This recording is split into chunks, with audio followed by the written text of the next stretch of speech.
I see Cat is a savage. She said, Snipe! You look at all these cuties! Yeah!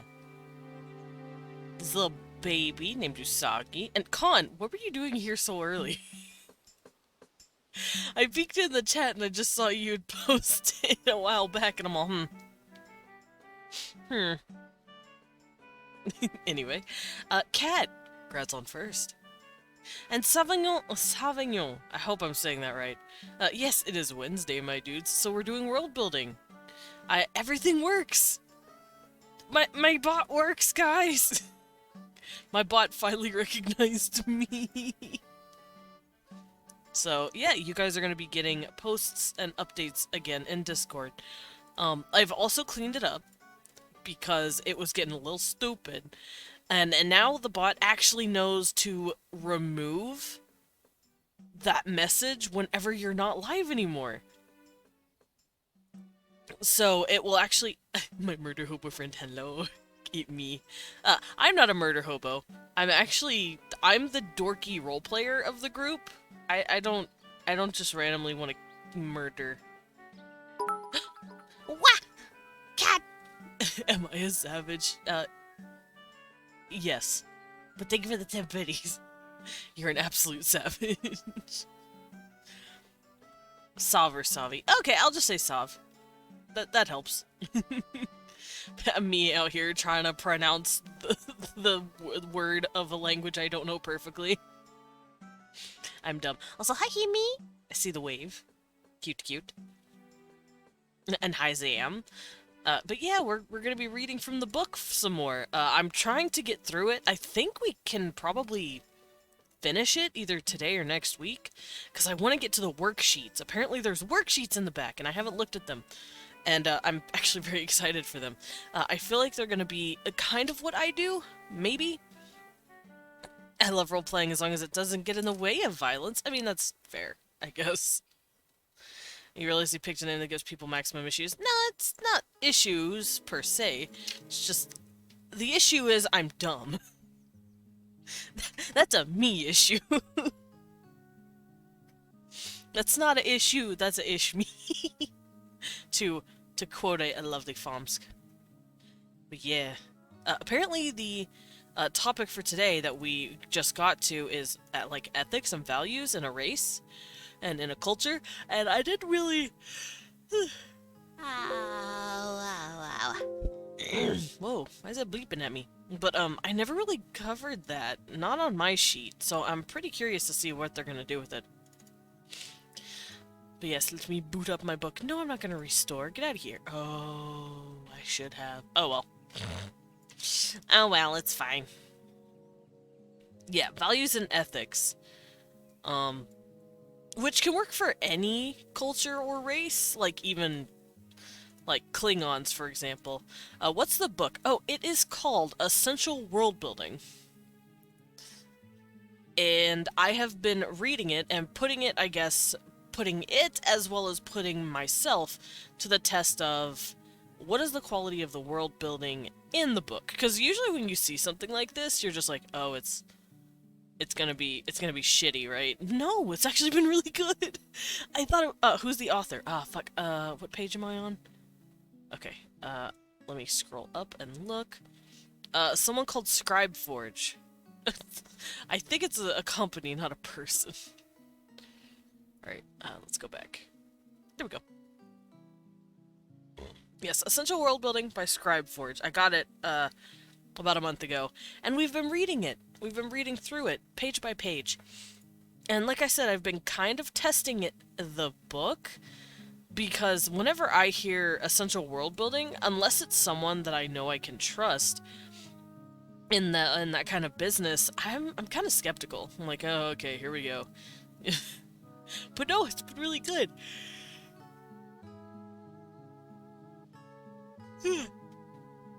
Oh, it has subverted my expectations so far. We'll see when we get to the worksheet spots, because it's been mentioning worksheets in the back. But I haven't been touching those, because I don't want to, I guess, spoil myself on it yet.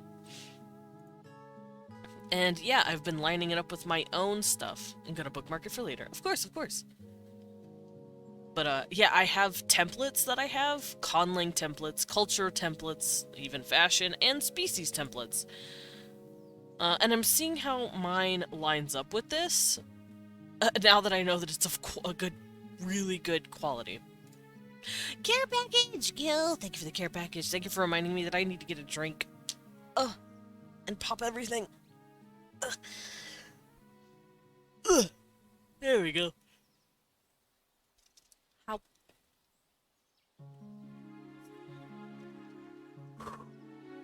Water. I forgot that you got a redeem for being small. Oh, I did? Oh, it's right there. I got so wrapped up in talking about the book. Time for the ensmallening. I am small now. What is... Woe is me, I am small. What? Guys, I'm small. Why did you do this? Why did you shrink me?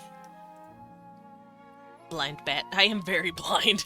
It actually helps when you guys are like, oh, you missed a redeem. I'm like, oh, thank fucking God someone told me, because that's embarrassing. But yes, I can be a little blind sometimes when it comes to that. So yes, telling me is very much welcome. It's your true size. Fight me. Zam, we about to scrap. Alright, I gotta go find my tablet, my stuff to boot it up. There we go. And we're gonna hop on over, because I have been... It's kind of art, because we're kind of creating. And I've been drawing examples, and I've been writing everything out for you guys. Because it's more fun that way. It's more fun to have a visual, at least for me. I don't think I'd be able to just sit there and do nothing. Oh, while I read a book. Hi, Pats!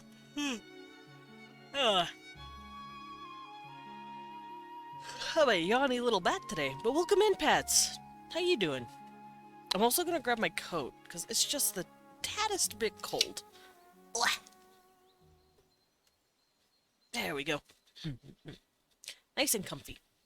Sleepy bat, yeah. I didn't get a whole lot of sleep last... Well, I got enough sleep, but I couldn't fall asleep. I slept for a bit, and then I just laid there for an hour, like... yes, good. I am aware of everything. This sucks. A sleepy himi to go with a sleepy bat. Wah! Fine. But you should know I'm little mode right now. So she gonna be big. Help. Ah, there she is.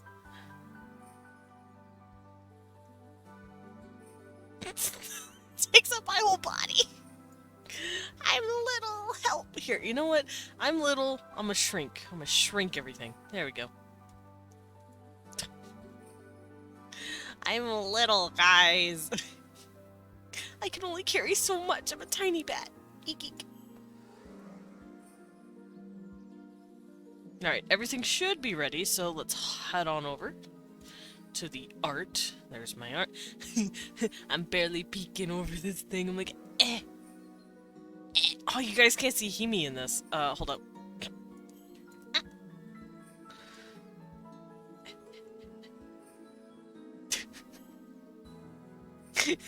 Oh!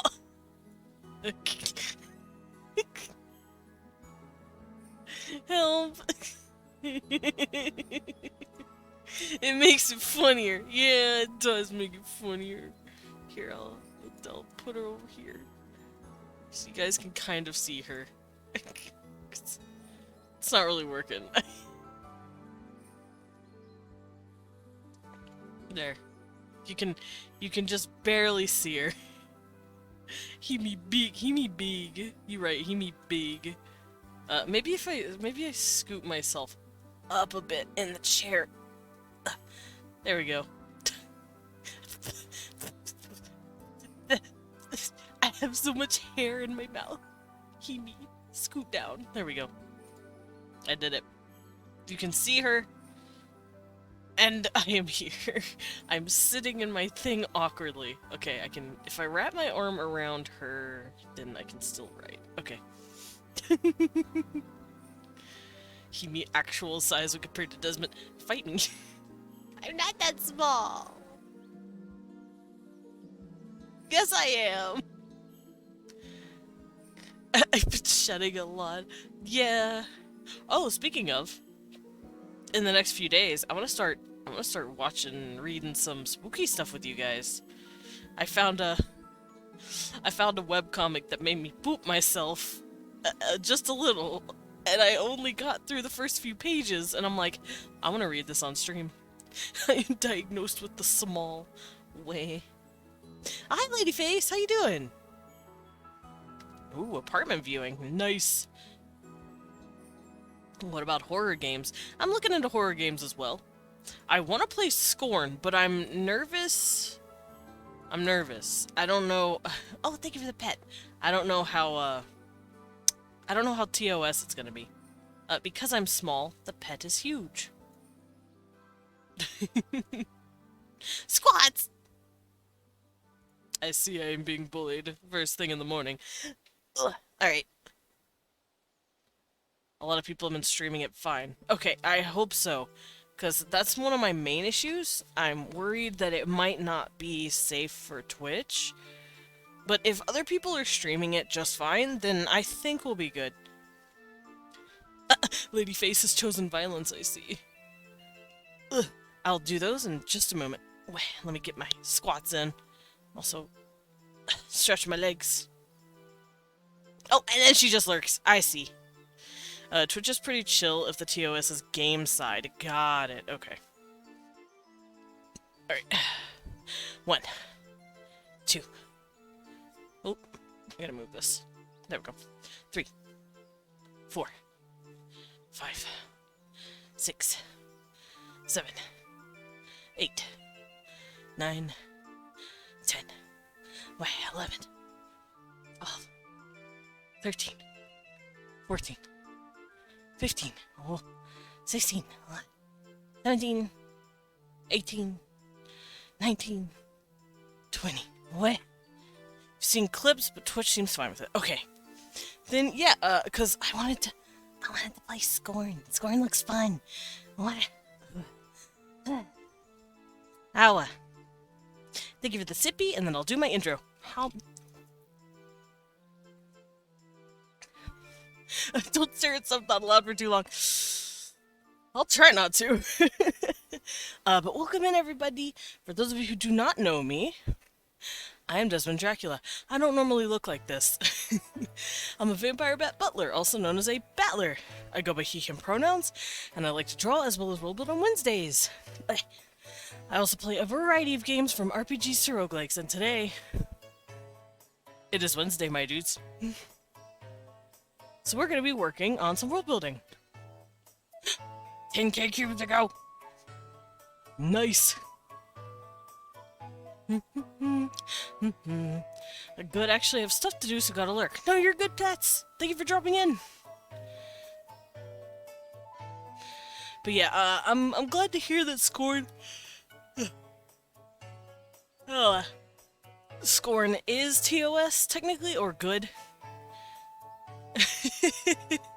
You don't really look like this, but this isn't your main form. Fight me.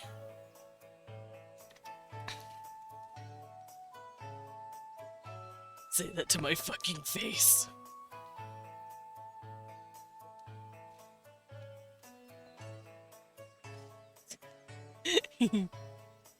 Whoa, I'm way too close. Here, let me get back in my chair. There we go. Got him, boy, my pet. You have 58.9 cubes. Nice.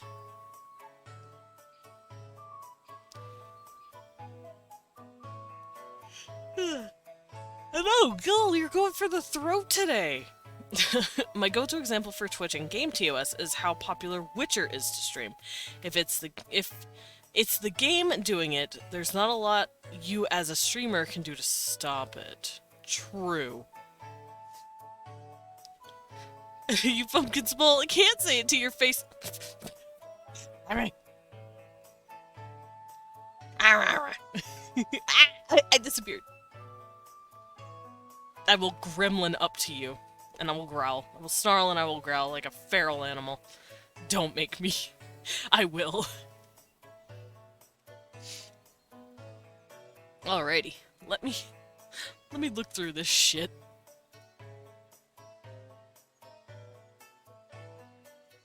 Alright, where's my notes? Notes.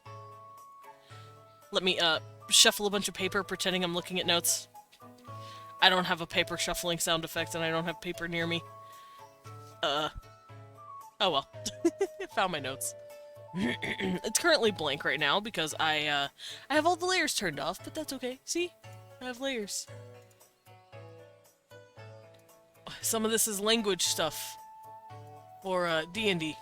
But we're not worrying about that right now. Right now, we're looking at world building. Last week, we talked about government, economy, legal systems, and trials, which is something okay, it's there on my sheet, but I don't cover it a whole lot because it's not something I'm particularly interested in doing. But if people are interested in working on that, then there you go. There's your there's your legal systems that you can do. If my handwriting isn't completely chicken shit, I know it's my handwriting is not the best. Gil.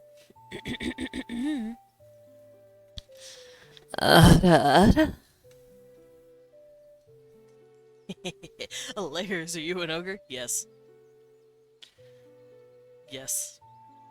If they clap people for Witcher, people would riot. True. So, okay, I think we'll be good. But I do want to read the comic for you guys as well, because the comic's nuts. Also don't forget, I am doing a charity stream on Saturday. Because I won't be streaming Thursday, or Friday. Yeah, I won't be streaming Friday, but I'll make more announcement on that later. Joke's on you, I'm still alive! Good thing Ada doesn't work for me.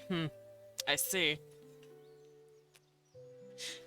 Alright, but yes, we talked about government stuff, economy, legal systems, and today we are talking about ethics. Now, it says here it's just for the society, I guess, because cultures have different ethics. It doesn't matter if it's all the same race. Different cultures will have different core values. Welcome to the club, Sarah X. Oh, my music's a little quiet. Alright, there we go. Oh yeah, Usagi. You're gonna have to take out Ladyface's ankles. Alright. But yeah, it doesn't matter if it's the same race or the same species. If they have more than one culture, that culture is going to have different universal ethics and core values. For example, if you look at American core values versus, I don't know, Chinese core values, those are going to be completely different. Let's use Japan, since I know Japan a little bit more. Or we could just even say West versus East. Typically, Western society, and now basically, it's based a lot off of, English, understanding, which, for obvious reasons, because England literally owned half the world for a while. But, a lot of the West thinks the same way in terms of the individual. It's every man for himself, typically, and you grow based on your individual merits.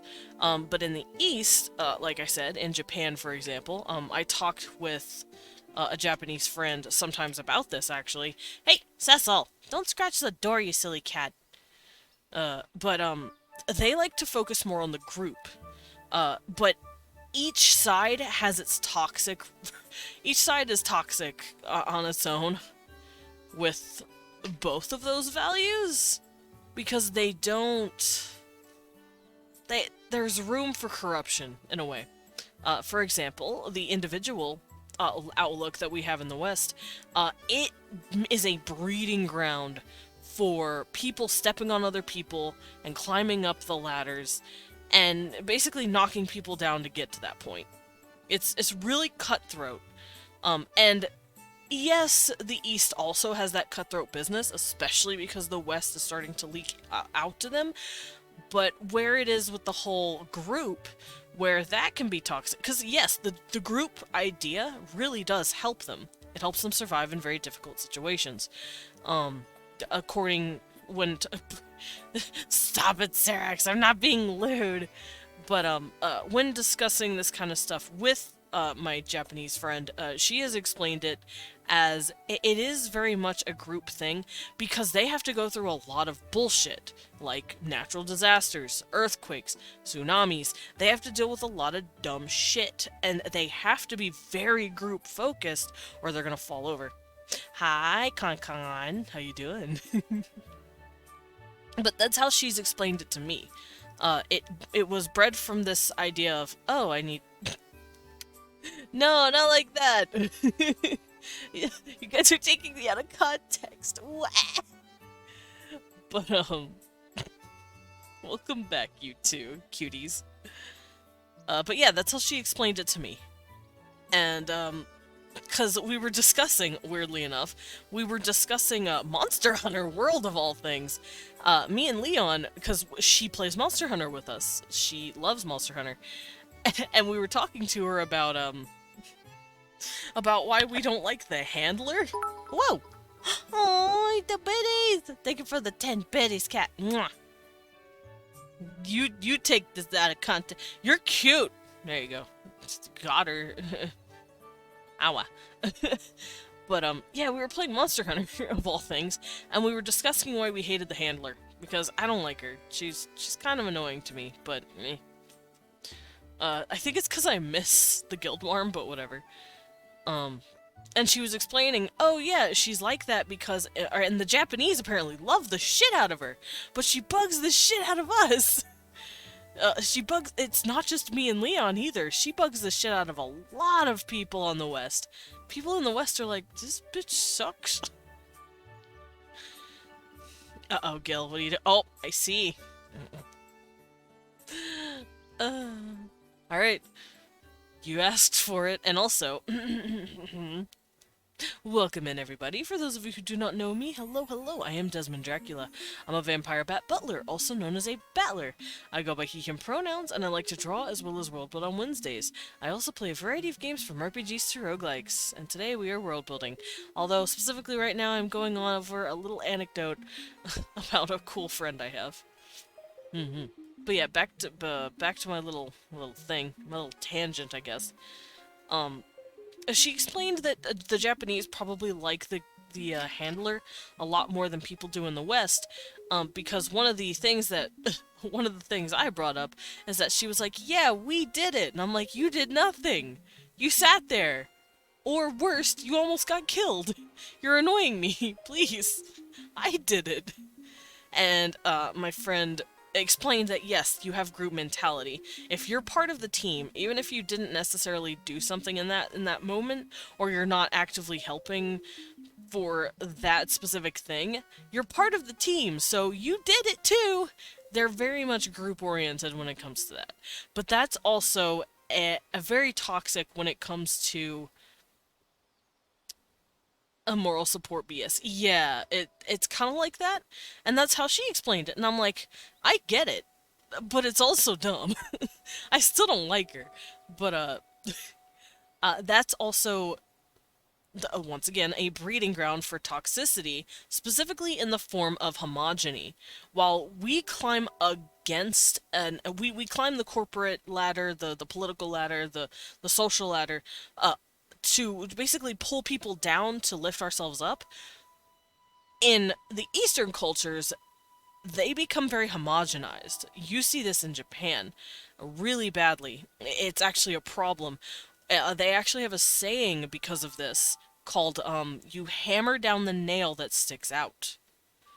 And it's really bad for people who don't look the way they want you to. Like, for instance, oh, I get it. I don't get it. But, they want you to look a certain way, and if you do not look that certain way, you will literally be, hounded and bullied and, pretty much forced to comply. no matter what. Because I know there's been stories of people who were there who are not full Japanese, or they are, and their hair, like their hair color is like a dark brown or a brown color instead of black. They are forced to dye it. They're not allowed to have a color that's not black. I mean, schools, high schools specifically, I've heard it's really bad about. They will literally force you to dye your kid's hair black unless you have a permit saying that is your natural hair color. It's not as bad now as it used to be, but it's still pretty bad. It also depends on where you're going and what school you're going to. But you literally have to get a brown hair pass in Japan, because they want you all to look the same. It's really weird, really frustrating, but it's frustrating on both ends. So you can see that core values and ethics and understanding can be toxic as well. Pretty sure that the law was repealed recently. Oh, that's good. Because that shit was dumb. I know my friend that I've been talking about, my Japanese friend, she is what they call hafu, which I don't know if that is considered not a good word or not. I don't remember. I know some don't care, some do. But she's quote unquote half. Because I believe she's also part British. She's very sweet. She's a very sweet girl. But yeah, I believe she's part British, part Japanese, and she did not. She probably wouldn't have fit in if she had stayed there her whole life. I don't know how recent is recent, but still. Okay, as long as it's recent. Because it was a dumb... It could have been 2 years ago, could have been 10 years ago. Well, if it was 10 years ago, it took a while for them to actually get to it. Just like it takes a while for us to get stuff done. But yes, those would be technically considered values, and also a toxic part of the culture. But they are different cultures. That was the point I was trying to make. I just like talking about my homies. But yeah. After all that, we'll move on to this stuff. So, like I said, if you have a race, you don't have to give them all the same culture. That's not how races work. Well, that's not how races should work, because that's not how the human race works. We're not one giant culture with all the same universal values. We're hundreds, thousands of cultures. So if you have a few, even if you have multiple races, that's okay. Keep talking. We enjoy your talking. I'm glad, because I will rant. I will rant and rave and talk about the most random shit. But, to be fair, my tangent was connected to cores and values. To core values and ethics. Alright. There we go. So, I found my page. And see here, it's literally saying what I'm saying. God damn it. Alright, so here it says, you designed your world society, the way people organize themselves into groups. In this chapter, you'll design the society's culture, costumes, values, and beliefs of a group. If we didn't like you talking, you wouldn't be here. True! I want there to be a culture, to have a culture pillar that is murder? Here's our core values. Murder's okay. Oh no! Alrighty, so the same culture, this is exactly what I was saying, by the way. The same culture can exist within different societies, which is true. That's normal. Whoa! Buddy! Handsome butt. You're a handsome bot. Thank you for the buddy. Mwah. Can there be a culture where arson is allowed? Usagi, if you want to make a culture with arson, go for it. I'm not gonna stop you. That is true. Sacrifices for gods are acceptable in some cultures. I'm trying to dry my manga. Oh no, what happened to your manga? I read that as mango for a minute, and I'm like, we eating dried fruit? What's happening? I'm so dumb.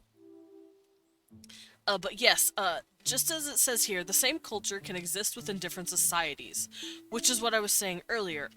The British colonialism actually spread a lot of its culture to different societies. So a lot of the West nowadays has like similar values, similar core values. And conversely, a society can have more than one culture within it, which is also true. If we look at China, for instance, or maybe the U.S., I keep going back to China. Why? But like the U.S., for instance, it has more than one culture. It has uh, a lot of European culture. I know I come from a specifically Southern Irish culture where they're very Christian. They're very Baptist Christian. In fact, they're very Baptist. People where I'm from, they don't really like the Catholics. That's how Baptist you are. And you can be any denomination as long as you're not Catholic for some reason. I don't know why.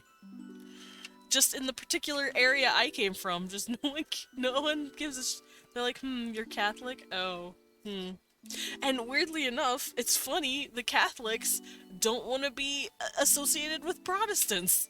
They're like, no, we're not Christians, call us Catholics. Apparently, in where I am now, people are like, no, we're Catholic.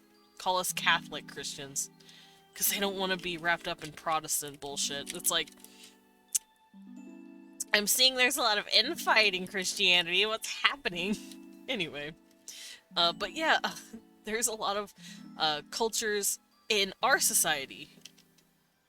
There is, like I said, the Southern Irish. There is Italian. There's a lot of Italian. There was Italian south of where I came from. There's Italian northwest, or northeast of where I come from. There's Mexican, specifically from the southwest.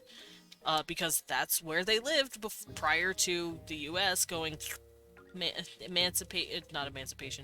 manifest destiny, bitch. And then there's cultures that we have tried to,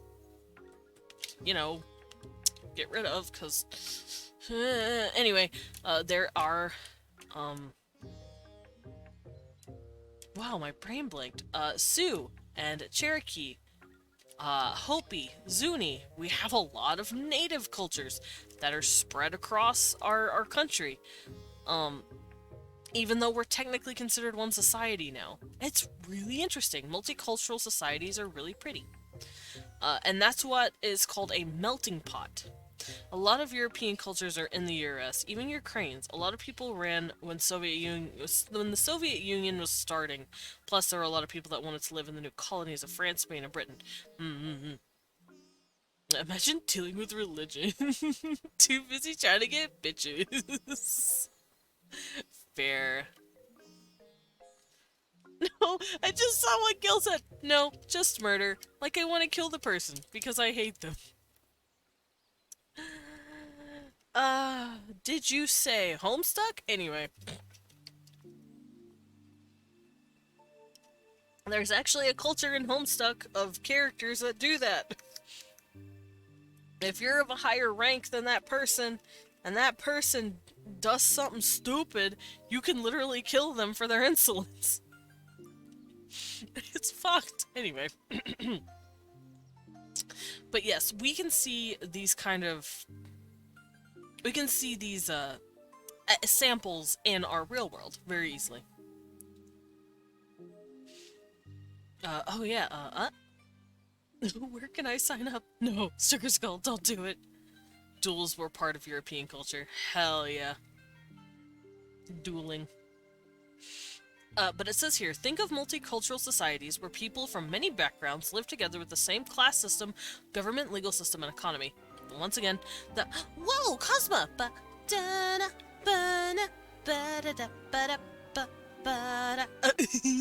The Froggo. Welcome in, Cosma. How you doing?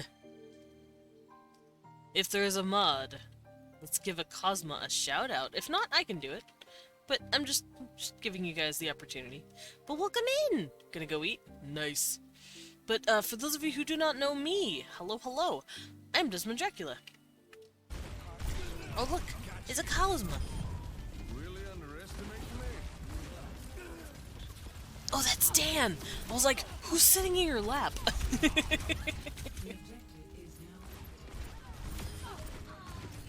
really feeling these. I never miss Oh my god. mark. Oh my god! I Sem? was gonna punch her to death. Just fucking slap her off. Got an ad. Rip. Oh no, not an ad. But welcome in, everybody. For those of you who do not know me, hi, I'm Desmond Dracula. I'm a vampire bat butler, also known as a battler.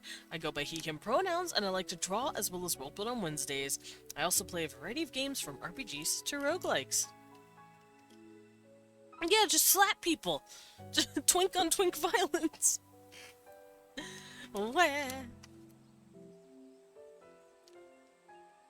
Yes, thank you for the raid. Please rest. I see you're gonna grab Leon for WoW later. He's been playing this shit out of WoW, by the way. So, I wish to be comfy on you. Of course, of course. You know what's also BS? VIP's getting ads, yeah? That is BS. That's fucked. These bitches wanted to kill TF2. Welcome back, and thank you. Enjoy the 0.3 cents. Thank you. I will enjoy my pennies. Twitch ad blocker, my beloved. Hello, Obsidian. I have Opera, so I can just pop out the gameplay. But I also make a point to watch the ads, and sometimes I even click the ads because I want to give money to my friends. Just a little extra. Just a little extra. Just a little too. Being called Obsidian. I'm sorry. V. You're like that. You're like, don't be so formal. What is this? Honestly, and hyped for later today. No, I'm glad. Alright, but let me grab a Blippy. Where's the Blippy? It's okay, it just caught me off guard, I'm sorry. I'm sorry, Ombi. Alright, Blip. You're gonna sit on my head. Boop. There you are.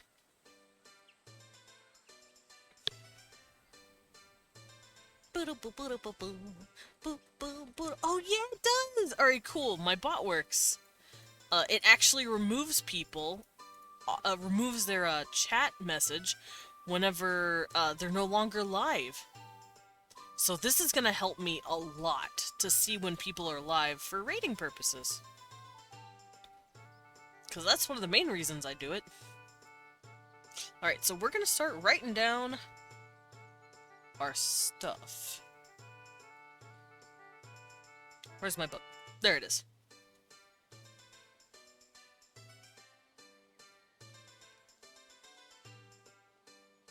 You gotta show me that? Oh, okay. I will do so whenever I have the time. Alrighty. But we're going to write down this stuff. It says here, you know, a bunch of cultures mixed together having to deal with the same class, government, legal system, and economy. To complicate things, a society also has its own dominant or mainstream culture and minority subcultures, which is true. Once again, look at America, or Britain, anywhere, that's Western dominated, and you will see, for instance, specifically, especially in the 80s, which is something I know more about, so I'm going to speak about it. You have your own mainstream cultures, which is, you know, what you typically see on news outlets. And then subcultures, minority subcultures, can refer to both other people, as in, to use a subculture of a people I know here, they are called Cholo and Chola. That is considered a subculture, but it's technically a Mexican subculture living in an American mainstream culture. I am rapidly approaching your location. Oh my god, I'm so scared. The horde that comes for you. That's a good name. Welcome in. How are you doing? But that is an example of a minority subculture that is based off of another culture. If we're looking at something that is based off of the main culture and has split off, getting closer, I'm scared. We can look at alternative subcultures, like goth, punk, all that kind of stuff. That is technically a subculture. It's not a minority subculture, but it is a subculture. So you can go either way. Subcultures can come from the main culture like that. Pooties. I don't even know what that means, but pooties.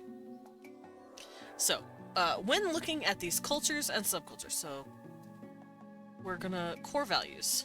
We're gonna look at core values. Wicks the side of your face. What the fuck? What is happening to me? What is Pootis? Help!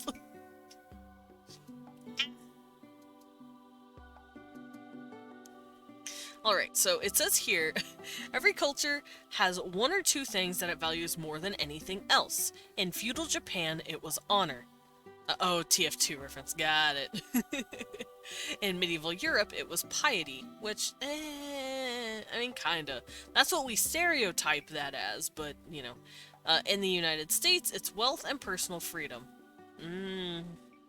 Once again, these are generalizations, but, you know, for the sake of it. When you cut Heavy's line, put dispenser here, it goes, Pootis. Oh, okay. You have all my cheese? Fuck! I like cheese! Don't take my cheese! I need that! Alright, so here it says, in deciding the core value of your constructed culture, it's important to remember that every culture and society has its contradictions and conflicts. For example, in medieval Europe, piety was highly valued, but corruption was rampant among the clergy of the church. Yeah? Yeah, still true. Still true. Anyway, furthermore, subgroups within a culture will interpret and express core values differently. For example, this is getting into some heavy topics. American liberals interpret freedom as government staying out of personal decisions, but regulated business and economy.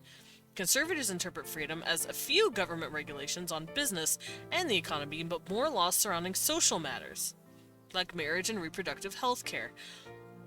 Oh boy, this is, yeah, nothing's changed. Decide on core values of your constructed culture. What most members of the group will agree on is of central importance, but remember that no group is monolithic. Not everyone of the same culture thinks the same. There are always contradictions and different interpretations of core value.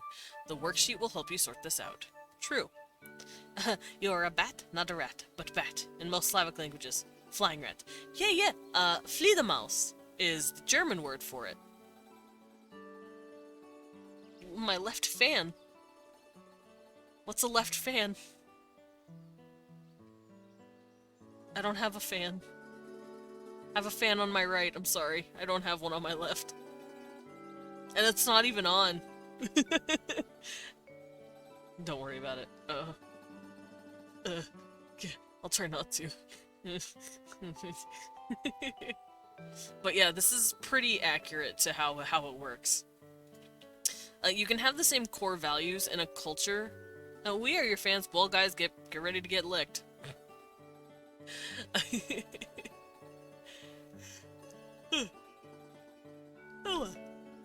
But yeah, right here, core values. Choose two. God, my handwriting. Choose two values. Most important core values.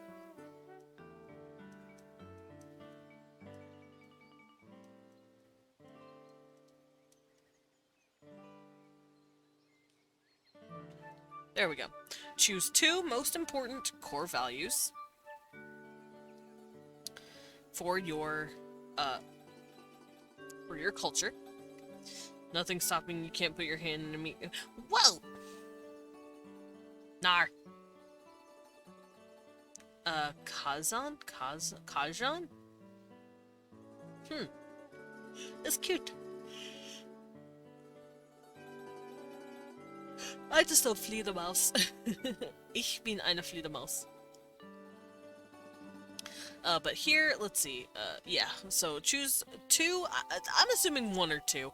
If there is a third one and you can't choose, then don't. Just use all three. But that about it. There are always contradictions. Understand it will be interpreted differently.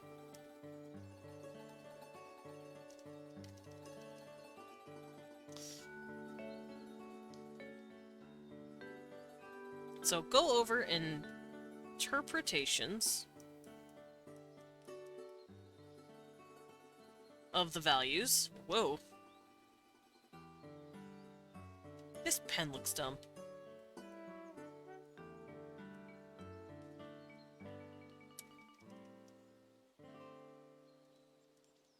So go over interpretations of the values for each subculture.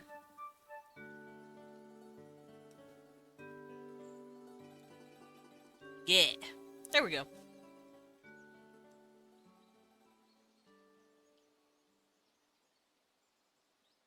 I am very scared. The horde that comes for you, I am very scared. Alright, so... keep in mind that core value of culture is related to social structure. A theocracy will derive its core value from religion. True. A capitalist society is likely to value wealth. Yeah. So, social structure.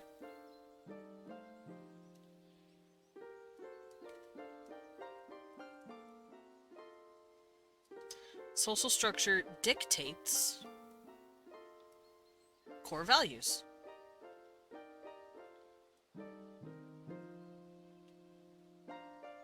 Alright, time to go to ethics. A culture's ethics outlines what it considers appropriate behavior. It addresses the big issues, such as right and wrong, and the small issues such as taboos and polite behavior. That is a big hemi for a small battler. Yeah, she's... My left leg is numb. Help, I haven't felt it in the last 30 minutes.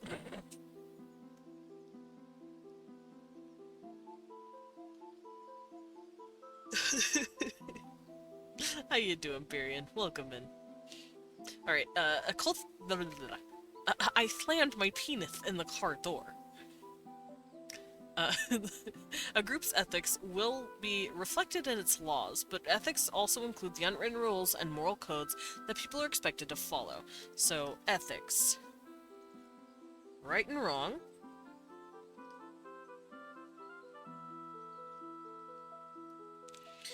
But also taboo and polite. There we go.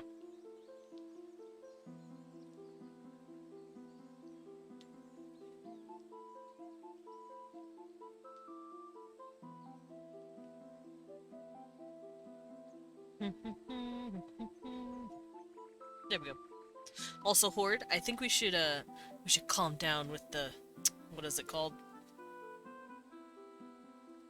I guess the vagaties is a good word. So, remember that no culture is monolithic. Some people will interpret the culture's ethics differently. The culture's ethics, and some will outright disagree with them. Think about how people react to who violate the group's ethics in small ways. For example, talking about segs in a polite company, and in big ways. For example, hurting a child. Yes, these are very awful. The worksheets will help you figure all that out, and we'll cover the worksheets later. The frog needs to be let off the leash. The poor frog. Oh crap. Okay, there we go. But yeah, oh wow, that's it. Well, shit. So, some values... So some values are more important.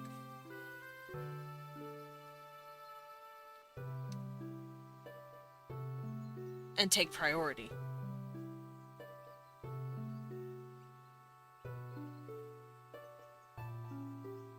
go. And some values are just considered kind of bleh. So yes, for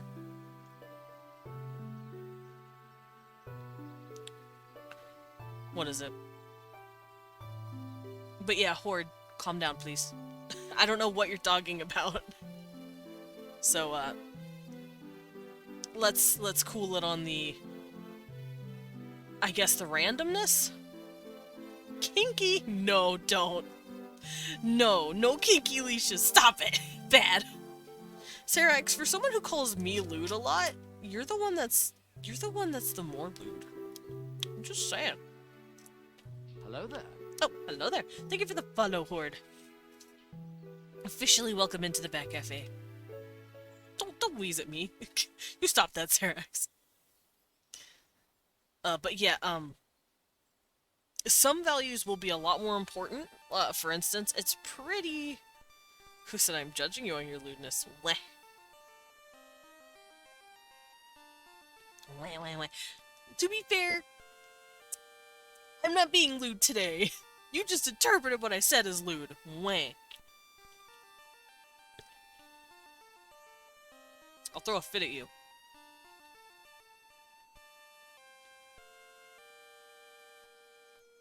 So let's go to the next part. We pretty much covered core values in like 2 steps. Basically, choose some core values that they think they will look at and appreciate the most. It usually comes from their social structure. Oh, you collect frogs for a hobby. See, I didn't have the context. Also, that poor boy is on a leash. Poor Froggo.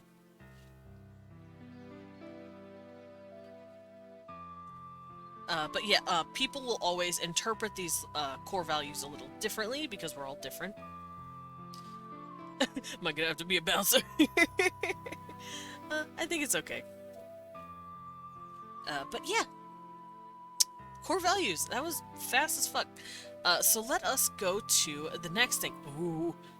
The next list here is religion, mythology, and philosophy. I almost said philosophical. I'm like, that's not the word. No, Froggo, no Edie frogs. I like frogs. Frogs are cute. Bleh. Alright, so now we're gonna start talking about religion. Now we're getting into the meat of this thing. So it says here, every group has a collection of ideas and stories that they accept as true, and that they use to make sense of the world. Yeah, before Christianity became the dominant religion,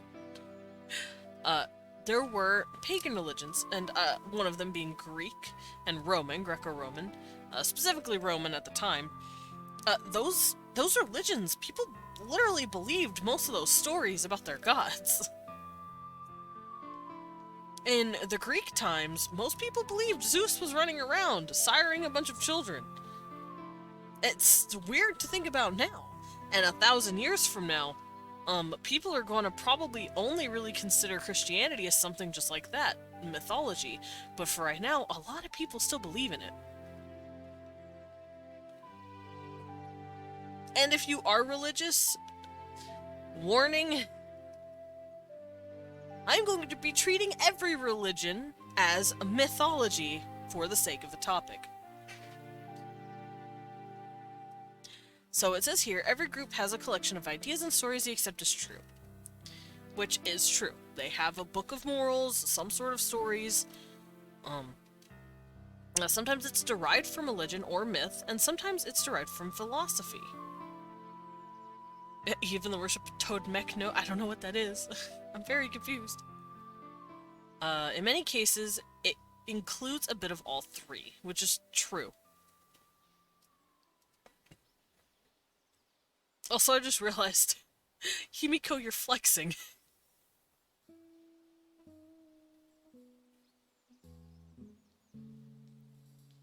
Alright, so let's write all this down. So it can derive... Their stories, at least. Their stories derive... Here, let's write this. Every group has a collection of ideas. Ideas and stories shape their religion, can shape it.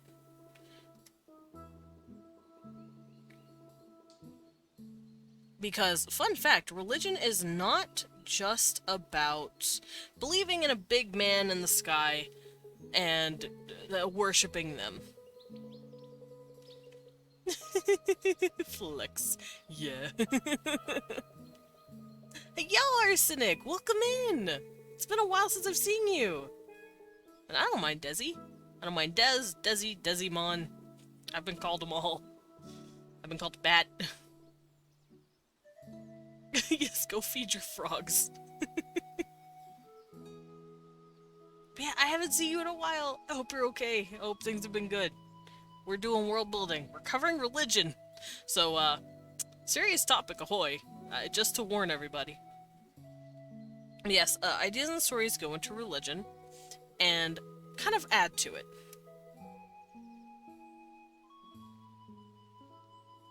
And like I said, religion can be pretty much anything. It doesn't have to be... It doesn't have to be just the idea of, oh, I'm worshipping a series of gods. Not all religions do that. Some religions have something called animism, which is actually what we assume was the first religion, or the first set of religions when we were developing a society. It's when we look at animals, plants, the ground, anything around us, and we believe everything is animated, which is where the term animism comes from. We think the sky that's raining, that's a spirit, and it's angry, or it's sad. We're applying human emotions and understanding to, weather phenomena, to animals, to plants, to sickness. It's where, yokai come from as well.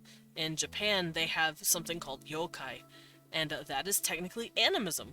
Shinto is animism, where they believe in the kami and the yokai, that they're just spirits. Yes, they can have godlike powers, but at the end of the day, they're not technically gods, they're kami. They are spirits of the sun. Amaterasu is the sun. She's not just a goddess of the sun, she's the sun. If she's sad and hiding away in a cave because her brother's an asshole, the sun is not gonna rise. And then, you know, you have to hire a big titty bitch to hop on a table and dance naked for the sun to come out. That's a real myth, by the way. Amaterasu hides in a cave because her brother Susanoo was a dick. And in order to get her to come out, they're like, oh shit, Ame no Uzume, a goddess of the dawn and goddess of dancing and parties and wine. Hey, you want to do a little fancy jig? And she said, I'll do one better. I'll take my top off. And then Amaterasu went, oh shit, she took her top off? And then, so, you know. So the sun's gay. The sun is a lesbian. Anyway. I am the big titty bitch. Amaterasu's tails are such bitches. Are we talking about, Okami? But yes, Amaterasu, I love Japanese mythology. It's so funny. But yeah, that's animism, technically. They have stories of this stuff topless, where you have me at titties. Tamamo 9. Ah, okay. But yeah, we don't just have pantheons, we have animism, we have and also when it says here, philosophy goes into it, Buddhism. Buddhism is more of a philosophical religion than it is a worship religion, because the person who founded it, the Buddha, I don't remember his name, he was a prince, an Indian prince who was said to have been sheltered his whole life, and he didn't know what death or aging was, or sickness, until one day he actually left the palace to go look around, and he found a sick man, a starving man, and a dead man, and he asked his valet, oh yeah, the Wind Waker music, he asked the guy driving him around in his car, in his carriage, he's like, hey, what is happening to this person, and this person, and this person? And he explained it, and then the prince went, oh, fuck, that's gonna happen to me. And then he gave up his throne, he gave up his spot, and tried to find enlightenment. He's not an object of worship, he's just the teacher. He's the Buddha, the guru, the teacher of this philosophical religion, which I believe is also what Taoism is. Tao is also kind of a philosophy more than a religion, which you will get. You will get those. So some will lean in more towards that, some will not. So hopefully that explains that. Oh, and yeah, remember that many societies will have more than one religion, mythology, and philosophy that people believe in, even if it's just a small minority. Once again, United States, we have tons of religions sitting around, that people, believe in. Even the same religion has different denominations. Once again, let's look at Christianity, since it's the most popular at the moment. It has a lot of denominations, and it also has a lot of branching streams that came from it. For instance, Mormonism, as well as Jehovah's Witness. They came out from Christianity. They're not a denomination, they're their own religion now, at least nowadays. And denominations in traditional Christianity is like Catholicism, and then the Protestants, which is the Lutherans, the Baptists, the Methodists, all that shit. Because Mormonism and Jehovah's Witness are very other, if that makes sense. They've separated themselves from the religion to such an extent that they are their own religion now. And the fun thing is, Christianity did the exact same thing 2,000 years ago. Christianity started as once again, a sort of Buddha-like beginning, where someone that they assume is a real man named Yeshua of Nazareth. Fight me, Dan. I know what you're gonna say. Yeah. Okay, I didn't know what you were gonna say, but fight me anyway. But Christianity also split off. It started its own thing from Judaism, and Judaism split off from something 4,000 years ago, from the Canaanites. The Canaanites worshipped a god named El. Shit, what's his whole title? Damn, all these cuties. Yeah, all these cuties, look at them. So they took that L? No, E-L. But yes, you will have all these different splits. And if you really want to get into it, or like if you, let's say you're making a religion for your world, and you can't decide on an idea because you like these two different ideas for your same religion, you can use both. You can just create another denomination or a branching path of that religion. Oh, little brat. Have a good lurk, though. Mwah. So, yes. More than one religion in the same society.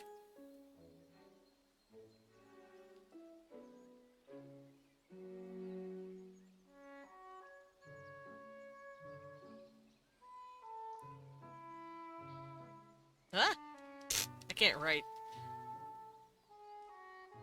Society. Ow. And you can have more than one belief. Belief system, slash, denomination. That's the word.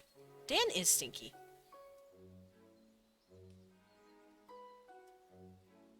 So, more than one belief system or denomination in a religion. So, like I said, if you can't figure out a way to get that shit to work, you don't force it. Just make another denomination. It'll work. Because like I said, not a lot of people will... Not a lot of people, sit there and go, yeah, we all believe the same exact thing. Because we're in the same religion. That's not how it works. People will have their own individual core values, and if their core values start to, or their own understanding of their religion, if their understanding starts to drift a little too far from the norm, they're going to seek out people who think like them, and that's how a new religion's born. That's how a new denomination comes about. So, in choosing a religion, myth, or philosophy for your fictional society, think about how society's structure and values will affect their belief system and vice versa. So, in choosing one, think about how it value will affect their belief system. Okay, the table. Okay, so we have a table that shows it. So, we have a whole hell of a list of what kind of religions exist. So let's go look at those. So the first thing here is something called monism. And monism says that there is a cosmic force that everything is with. Everything is one with. It is not a god. The Force Star Wars is one example. So basically, there's something out there that everything is drawn to.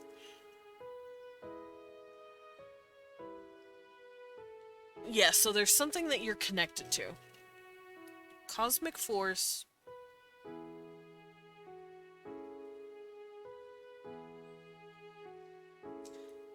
That everything is one with.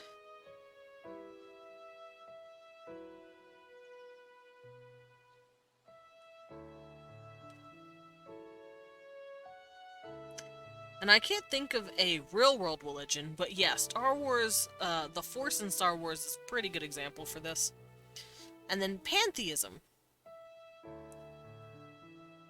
Not to be confused with a pantheon.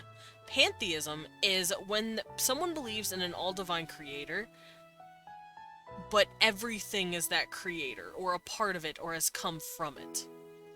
So,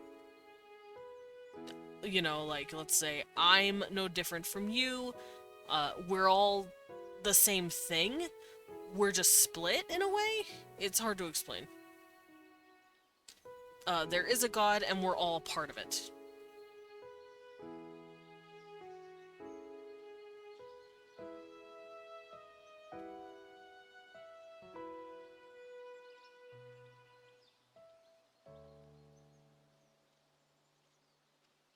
There we go. And then animism, which is what I was discussing earlier.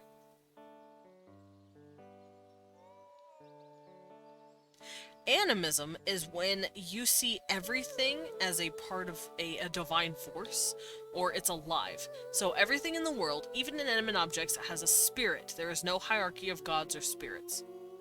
Yeah, so everything has a spirit.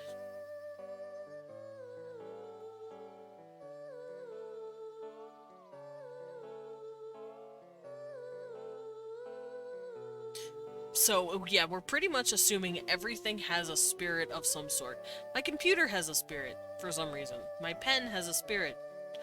My ink jar has a spirit, which is actually where the Japanese, once again, have a yokai of a spirit that gets angry if you don't clean out the ink jar. It's really interesting. Computer-san. And then we have polytheism. This is different from pantheism. Polytheism is basically having a pantheon.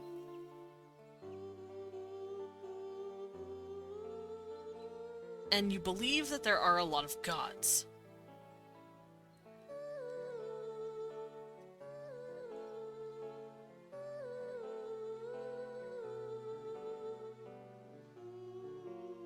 And typically these gods rule over an aspect of the world.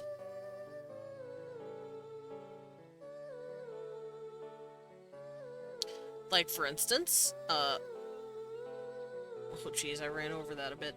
But, for instance, in Greek mythology, Zeus is considered the chief god of the skies. Then his brother, Poseidon, is the god of the waters, the oceans. So, each god has some sort of some aspect attached to them. Dualism. Dualism is a type of polytheism, but it's only surrounding two beings. And this is commonly attributed to what I would call, at least, Zoroastrianism. We'll go over that. So, there are beliefs that are two godlike figures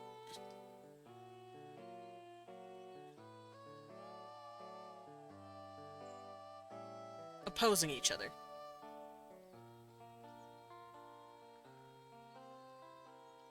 Wow, I can't spell.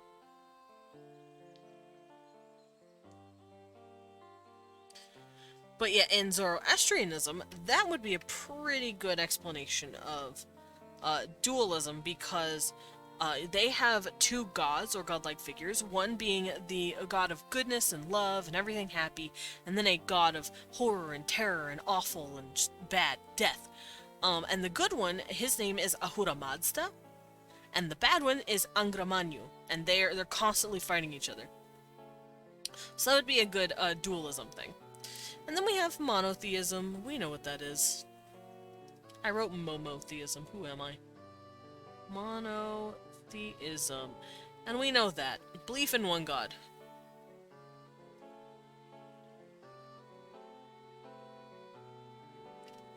Imagine a god cursing you to be surrounded by porcelain dolls. Usagi no. That's spooky. Alrighty. And now we're getting out of the realm of gods, and we're going to be discussing religions that are more philosophy than religion at this point. One of them is atheism. This is the belief that gods, and the terms of what we know as God, do not exist. So atheism is the belief that no deities exist. And I've heard some atheists. I've talked with a few atheists. I know a few atheists actually take this a different way. Some of them just straight up believe gods in any form don't exist, and that is a type of atheism. But there's another type of atheism people don't think about. They don't believe that any of the gods that have been proposed to them exist. For instance, every religion that we have on Earth, atheists have looked at and gone, I don't believe in that version of God. I don't think that's God. That's not a God. That's technically atheism as well. It doesn't necessarily mean that they don't believe in a divine force of some sort. It just means they go, all the gods that I have heard about in this world in my lifetime, I don't think exist. Which is really interesting. Am I not the only one who is afraid of... Am I the only one who is not afraid of dolls? I don't know. Dolls are just really fucking creepy. Cosmicism is a nice thing. But yes, that's two types of atheism you can have. And then we have agnosticism, which typically just means you don't know. Agnostic means to not know something. To be Gnostic means to be a knower of something. To be agnostic means you don't know. So, agnostic. You don't know. You have no idea. Sure, you can have your own personal ideas and like, oh, I don't know, maybe this happens, but you don't know. You don't believe in either, you don't believe in none of them, you don't not believe. You can't believe nor disbelieve because you don't know. Now there is something called naturalism, which is nothing exists beyond the physical world. Naturalism has to do with, for example, like, you think you die and then that's it. Because, fun fact, atheism just means you don't believe in gods. Doesn't mean they don't believe in an afterlife. Some of them do think there's an afterlife of some sort. Our souls go somewhere. Naturalism does not think they do. And you can be both. You can be a naturalism atheist. most of these religions, they can overlap each other in some way. So, naturalism, nothing exists beyond the physical world.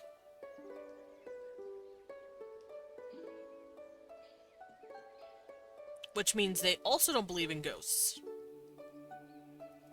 So you can have an atheist that believes in ghosts and demons. And you can have a naturalist that believes in a pantheon of gods. If that makes sense. I know for the longest time, Judaism does not believe in an afterlife.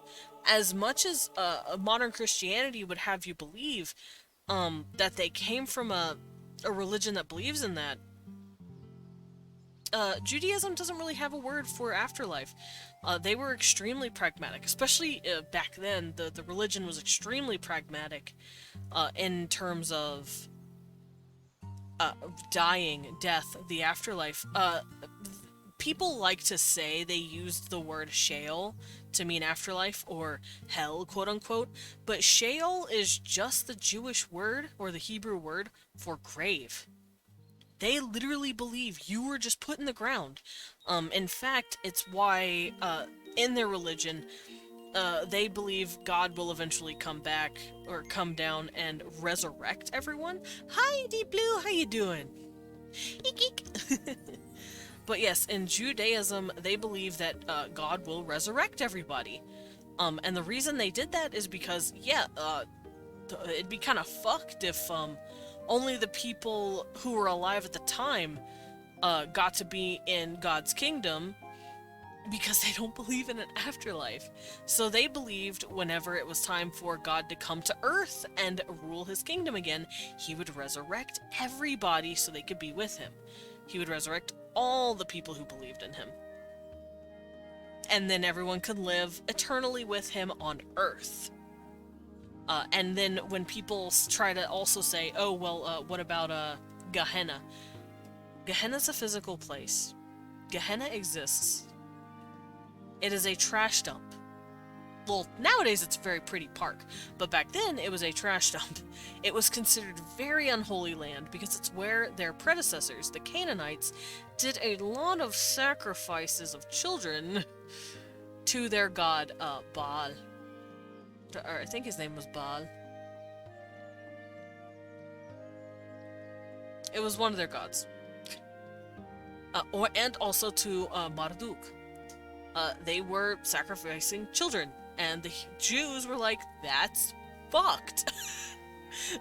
And they considered Gehenna fucking awful. It's where, quote-unquote, Jesus was gonna say he was gonna take everybody and burn them, aka, your body doesn't exist anymore, you're burnt to death, you can't be resurrected when I come back. You can't be resurrected, aka, you can't live on Earth once it's paradise again. So, hopefully that explains that you can have a whole-ass religion and not believe in an afterlife. So, there is also something called secular humanism, the belief that people can be ethical and moral without religion.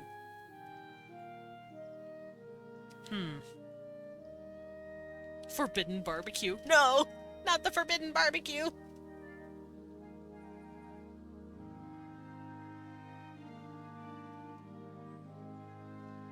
So, secular humanism is you believe people can be moral and ethical without religion.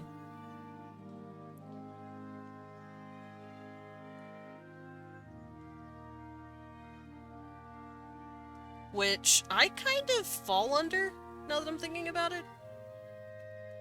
I don't think people need religion to be good people. By nature, I feel like we are very cooperative, very kind, very good people. We are just all in survival mode. Because late-stage capitalism puts us all in survival mode. We're having to worry how to live paycheck to paycheck. You know, it's awful. So we don't have room to be nice. And even then, most of the time, people will choose to be nice, not because of their religion, but because they're just decent fucking people. In fact, religion can kind of make you an asshole sometimes. Especially these religions where people want to force people to believe their stuff. Too much survival mode. Yeah, why can't I just be in creative mode? What is this? This is bullshit. So there's something here. I've never heard of this. It's called Epicureanism?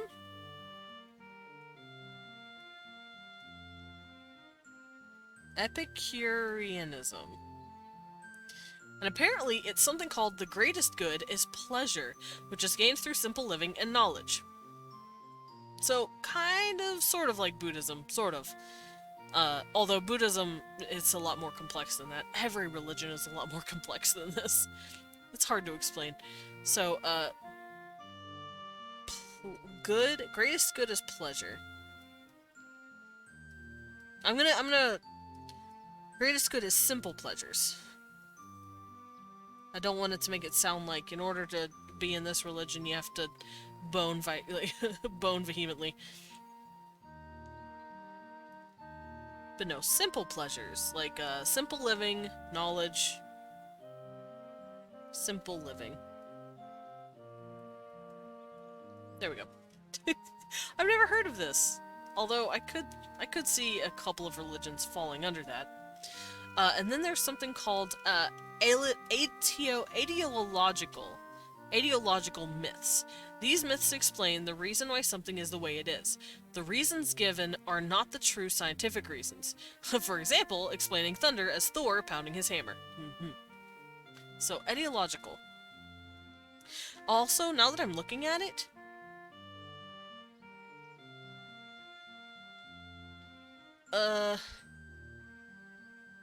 these could kind of be separate from everything, but I'm not going to separate anything.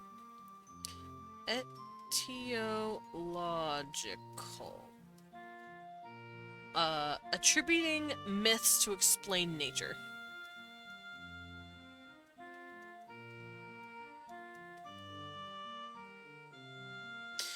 Attributing myths to explain the world is better.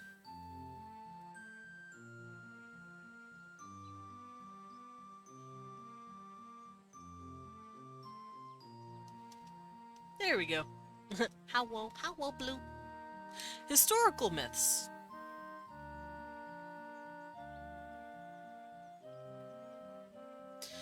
In historical myths, you look at a historical event and your stories stem from that.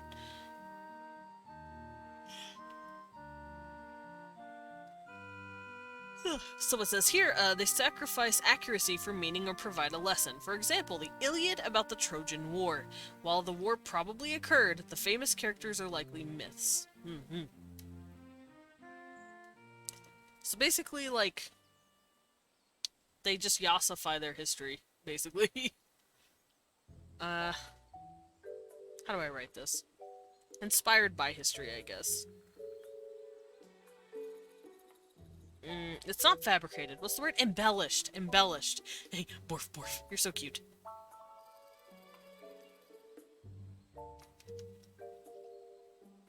Embellished. Embellished tellings of history.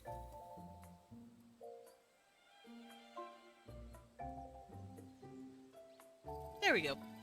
And then finally, psychological myths.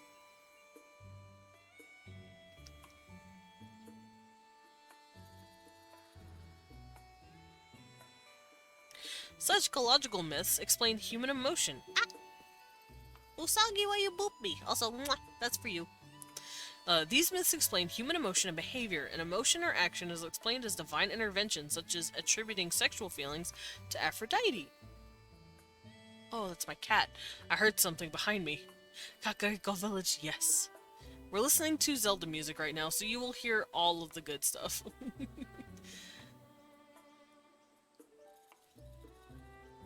So, attributing myths to explain the world, and attributing...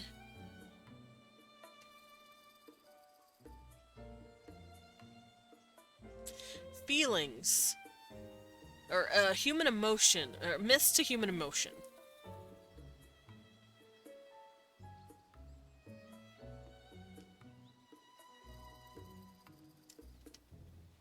And I will vibe Aphrodite.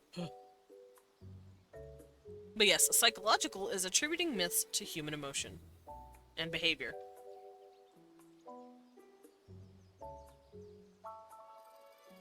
And there we go. That is all of the religion. Religion is a cultural belief system that is formed around social structure. Or the religion shaped the social structure. They go hand in hand in one way or another. Fuck Aphrodite. Which sense? And then we have the different types of religions. And remember, there can be overlap. For instance, you can have monism, perhaps. Let's say I do believe that we're all one with something. But let's say I also have polytheism, and I believe that all these gods are a part of something greater. So you can mix and match. You can put them together. I can't think of anything off the top of my head that does that currently, because I'm stupid.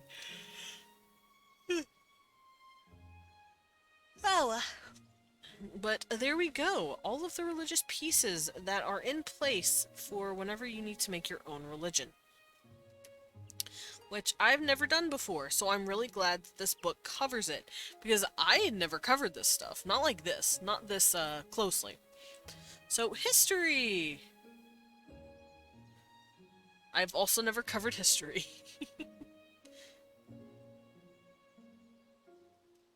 Sarex is probably talking about Fate. The game. So, history. Remember that history is written by the victors.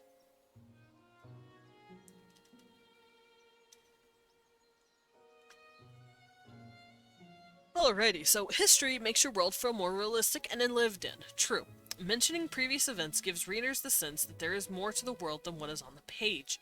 You don't need a long and detailed history, but you should think about the events that shaped the world in major ways. Tolkien is extremely good at this, by the way.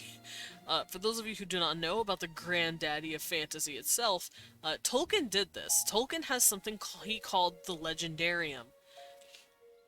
And the Legendarium covers the First Age to the beginning of the Fourth Age, which takes place of about, let's see, about 9 to 12,000 years?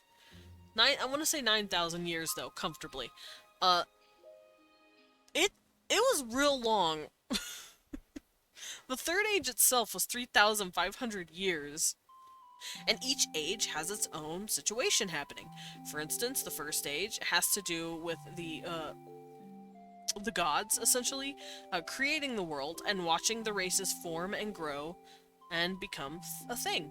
The Second Age has to do with Morgoth and Melkor and Sauron coming into power, doing his thing, and then eventually falling. And then the Third Age is Sauron just chilling for 3,000 years and being dead. Until the ring is found, which kickstarts the Lord of the Rings story. But, yeah, he covered thousands of years in his world. And there's a lot of history, especially in the Silmarillion, that a lot of people don't know about. But me, I do, because I'm a dork. I'm not going to get into his stuff, because this isn't a Tolkien dissertation. But, if you want to look at a way to create your own history,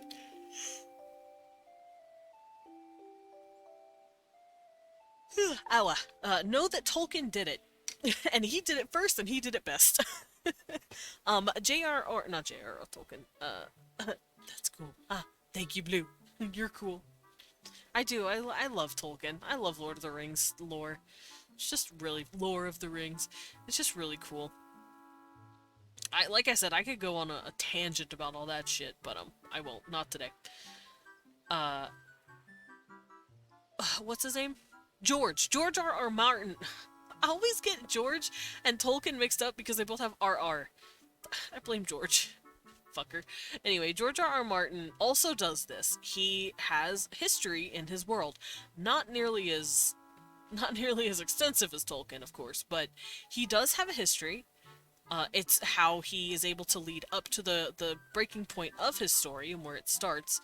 He has a history of the Lannisters, the Targaryens, because it helps everyone see them as a backdrop for what has happened up to this point.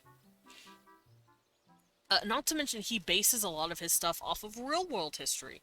Tolkien never did that. Tolkien was going at it as a sort of, in the mindset of, I want to make a fairy tale for England. Because he absolutely loved fairy tales, like the Welsh Artorias legend, Arthur, King Arthur in the Wells. The Celtic legends, Irish legends, Norse legends. He absolutely loved ancient Norse mythology. He's the reason we have Beowulf. He translated Beowulf for us. The reason we have Beowulf in English is because Tolkien himself translated it for us. He loved the Norse. And he looked at all these lovely myths and stories and he went, England doesn't have any of that shit. This sucks. I want it. Me. So he said, what if I make some sort of lore for England? I want my own fairy tales. I want my own mythology. This sucks. So he made his own mythology. There it is. It's Tolkien.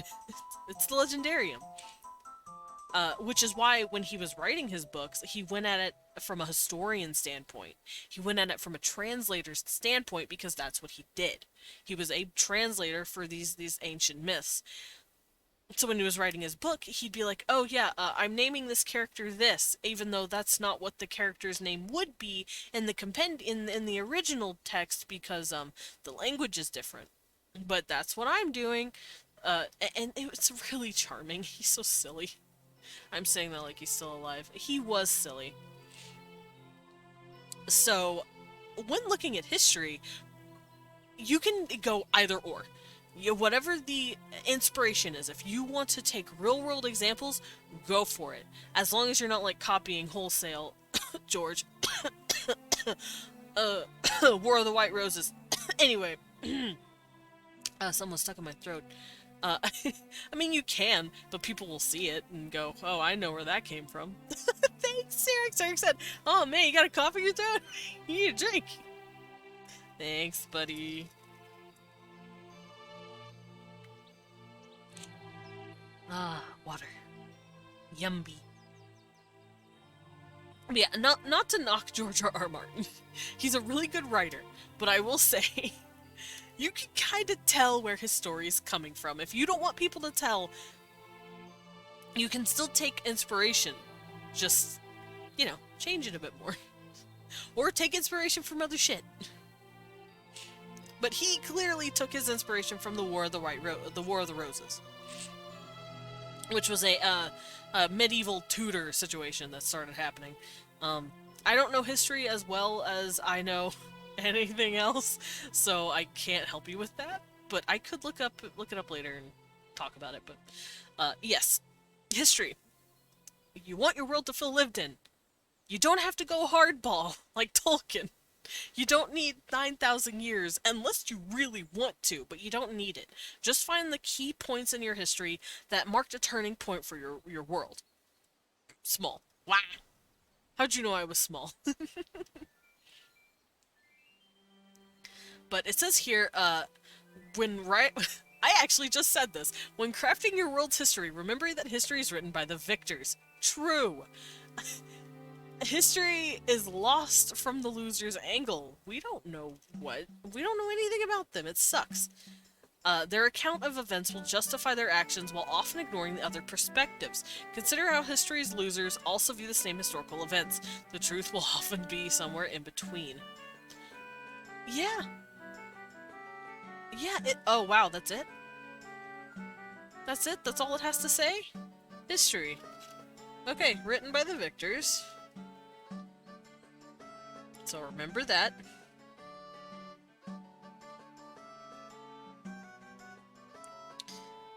And mark the major turning points.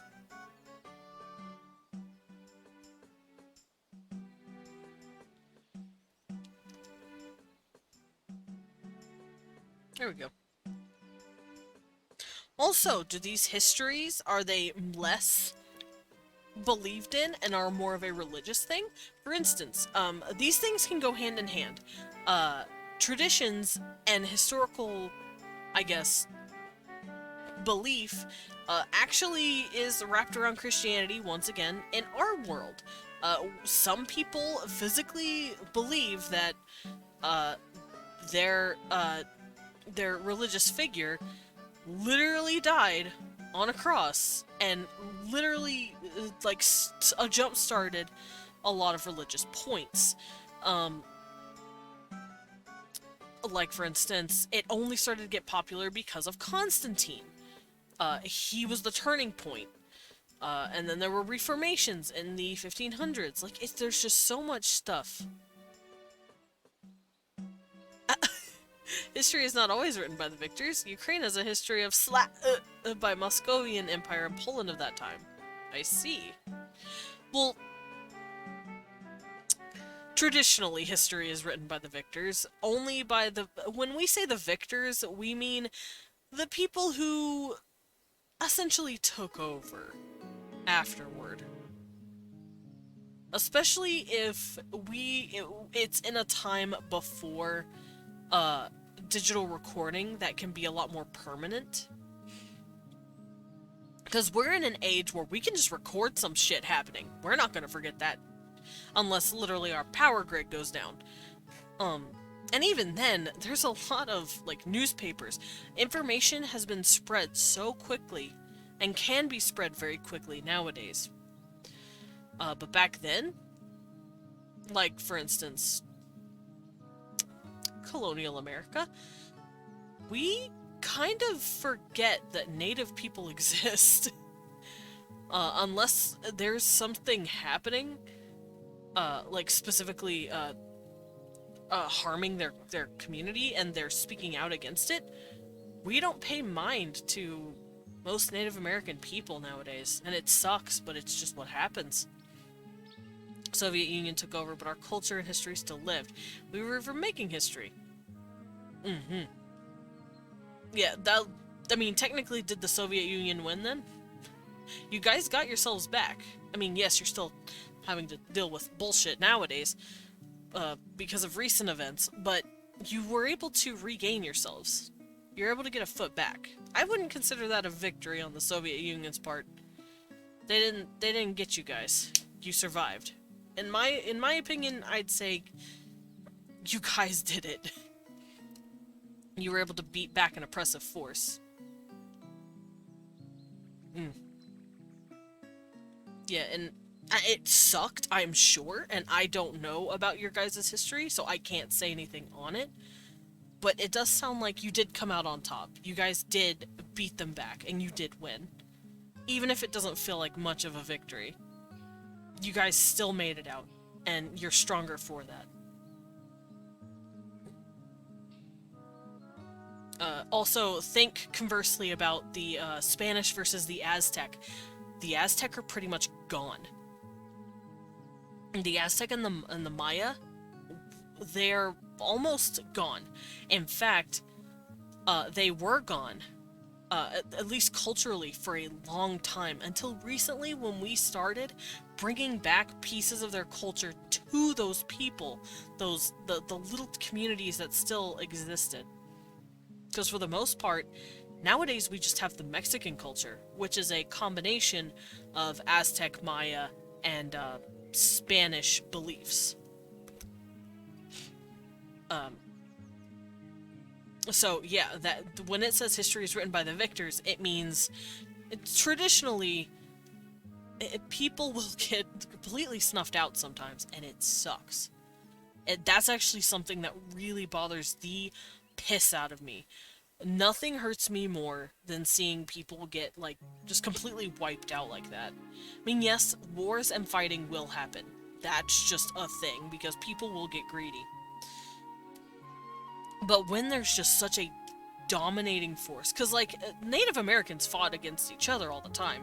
It was small skirmishes, and it wasn't nearly as bad as what we do, or did.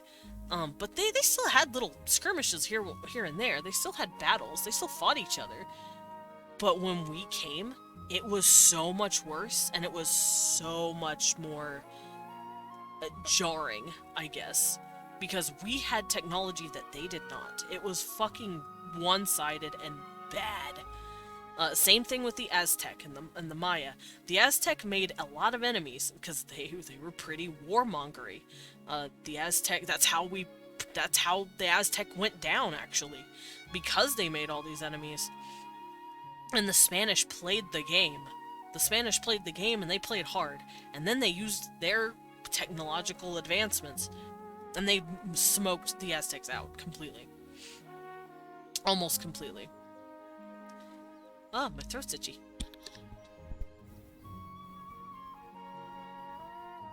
There we go. Had a tiny cough.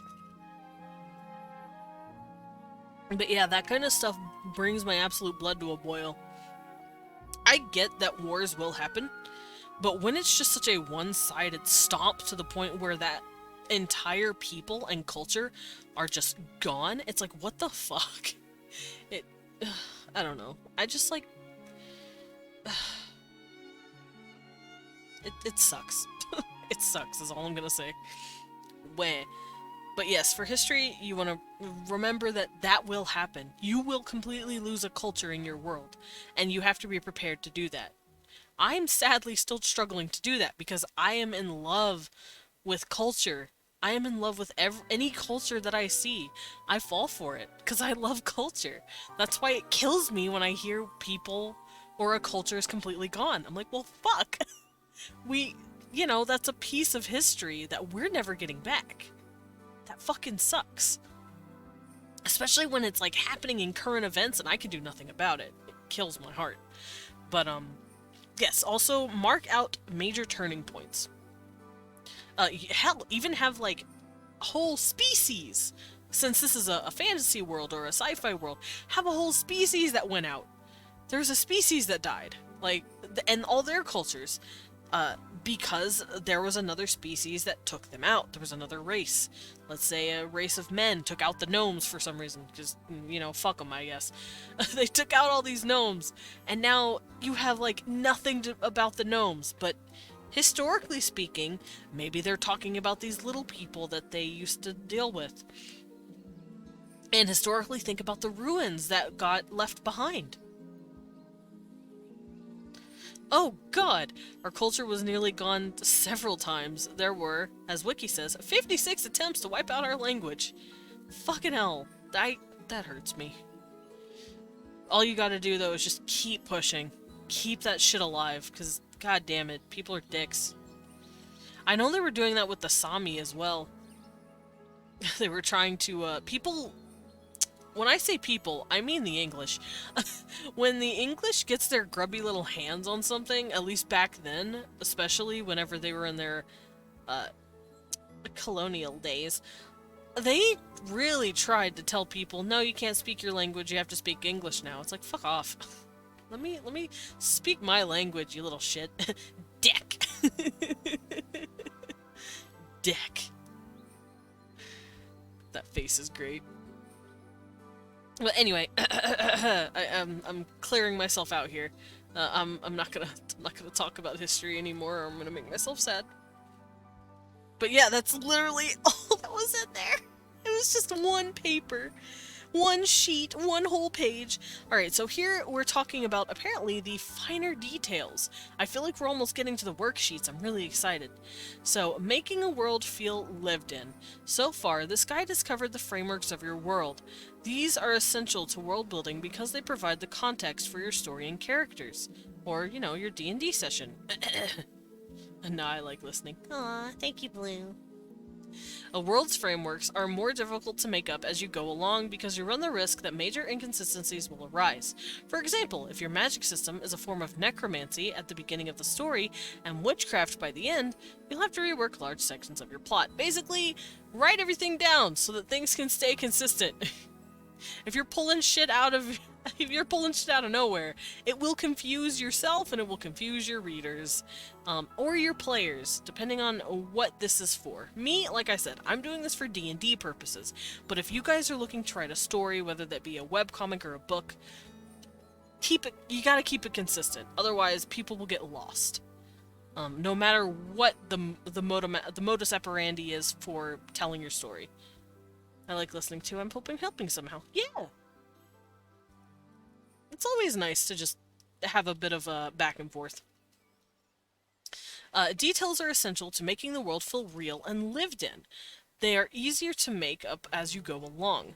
Yeah, like the little details. Major stuff, keep it consistent. And make sure you know the backbone of it from the beginning. You want the backbone there. But you can totally, what's the word? Improv that shit later. Like, let's say I have a country in my game called Clendel, which I do. And then I'm like, okay, it has a capital, and this is the Duke and the Duchess of this capital. But, my player comes up to me and says, hey, I want to be from Clendel, but I don't want to be from the capital. I want to be from a little village in the south. I'm like, cool, you're from that village now. What are we calling it? That's a detail that's small, and it's not something that's essential to the plot that I'm setting in motion, so I don't consider it part of the backbone. It's just for the player. It's for someone to have. And that is a type of improv, that my world is shaping itself based on what my players are asking. Like, let's say I didn't even plan on any city existing in the south at all, for some reason. But no, let's say this person wanted to be on a border of the country. I'm like, sure, go for it. We'll start designing it. That's it's a kind of an example. I've also taken into account what they've given me in terms of their races as well. For example, I didn't even think about it, but I know Pyrian, I don't know if he's still here, but we can discuss it. Pyrian, whenever I was drawing his character for him, asked if his character could have fur on his ears. And I was like, wait, how? How? When? Where? Huh? And my brain was trying to process that as, yes, I'm lurking as fuck. I knew it. But I didn't even consider the possibility that the Darrens could have fur on their ears. And I went, yeah, sure. I'll put fur on his little earsies. And now I'm just sitting here going, yeah, probably if they are cervid, if they are that type of goat people, then they probably commonly have fur on their ears. It wasn't something I planned, it was something he asked about. Hello there, Gas Dust! Welcome to the Bat Cafe, I hope you enjoy your stay. And a lovely tea and a dessert. Because it is a cafe after all. But yeah, I never even considered it. Because it wasn't on my brain, it wasn't a priority for me. But it was a little aesthetic choice that Pyrian wanted for his character, so I said, yeah, sure, go for it. And now that I'm thinking about it, I'm like, yeah, maybe all cervids, if not most cervids, have fur on their ears. And that's what makes them stand out, because I didn't draw Darren with fur on their ears as a original marker. Little details like that that just kind of add a bit more flavor that you can just add on the fly, those are fun. And they're, like it said here, they're easier to make up as you go along. I see. Blue. What pronouns, darling?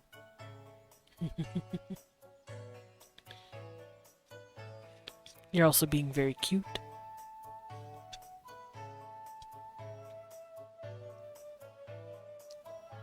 So I'm gonna write down here, while I'm waiting, finer details.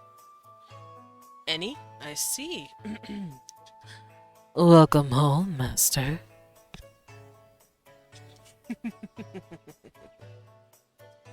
Evil giggling. Or should I say, welcome home, maestre?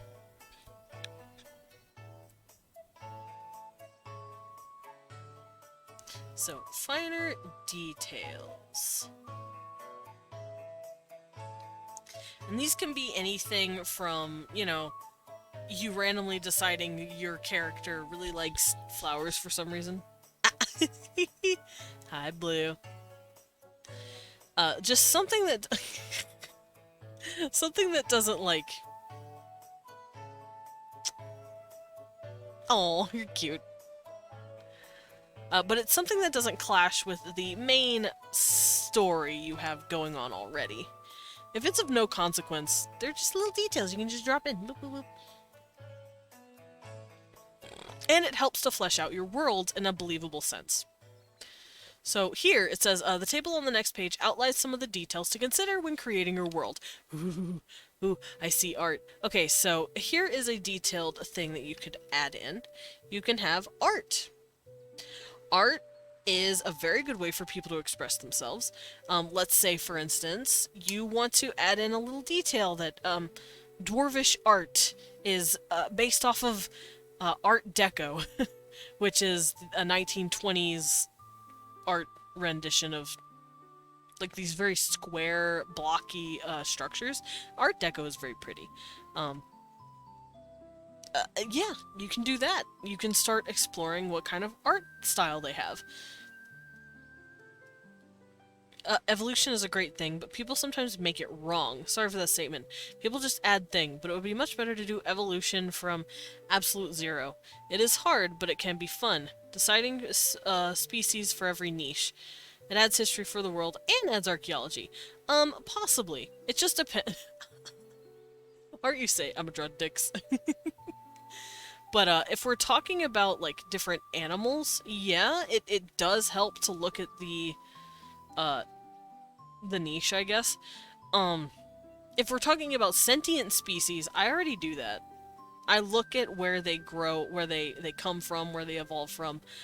I don't necessarily look at what their ancestors are and what they looked like before they evolved to their current spot, because that would just be too much brain power, and I'm not sitting here to do that much brain power. I have 2 brain cells at most, so... But yeah, I typically do that when it comes to that. But if you want to add archaeology and paleontology, no, don't look at what they evolved, look at reasons.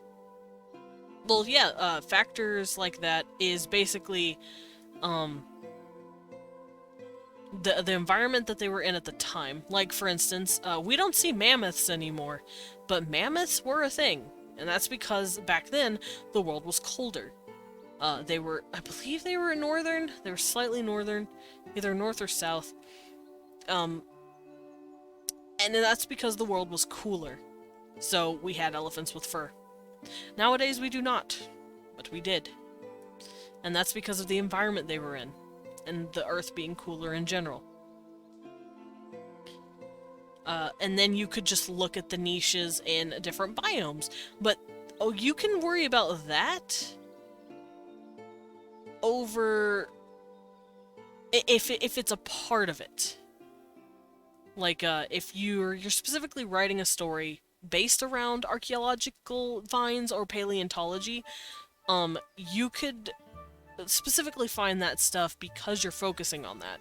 I'm very much an advocate for write what you're gonna need, not everything. So if you don't need paleontology, you don't have to write that. Why did human become like that? Our forests became savannas.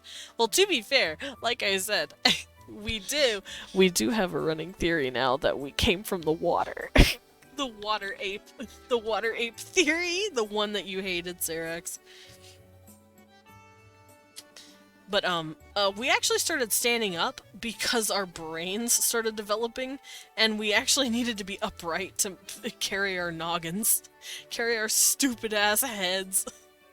That's one of the reasons why we actually sat upright.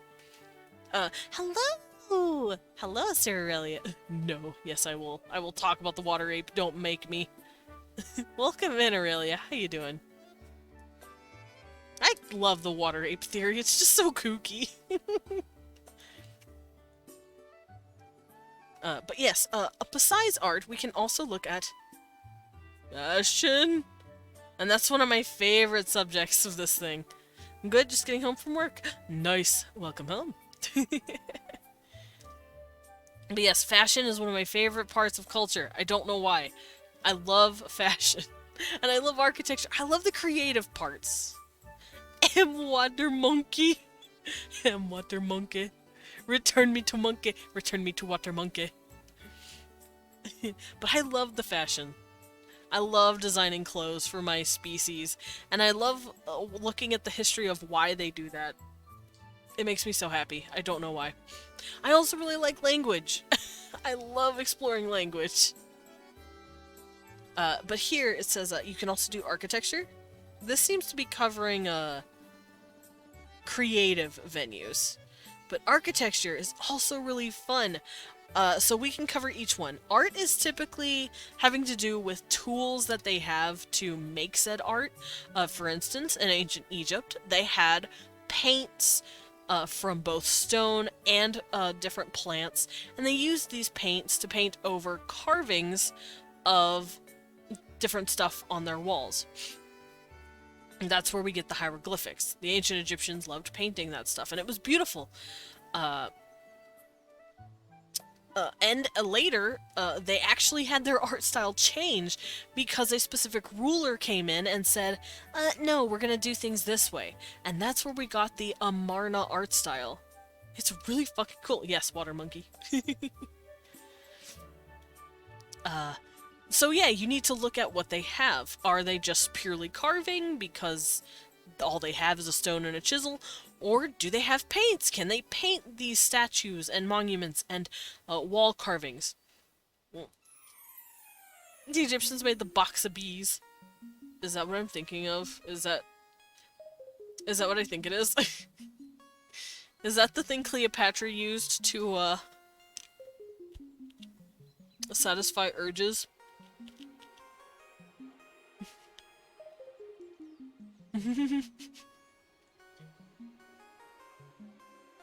Exactly what we're thinking. Gourd filled with bees. Yep. Yep. That's exactly what I was thinking. And Cleopatra was a freaky bitch. Sarax, since you don't know, Cleopatra put bees in a gourd. We know what a gourd is shaped like. She used it exactly how you're thinking. And it vibrated because of the bees. She was a something else. Anyway. But yes, that's how you can consider art. I learned something new today. You're welcome. As terms of fashion, fashion is just another form of art, but evolved into a point where it's like, oh, it's what you're wearing on your body. At least that's how I see it. Maybe that's why I like it so much. I like art. Anyway. Fashion can cover anything from clothes to accessories like jewelry, from tattoos and piercings.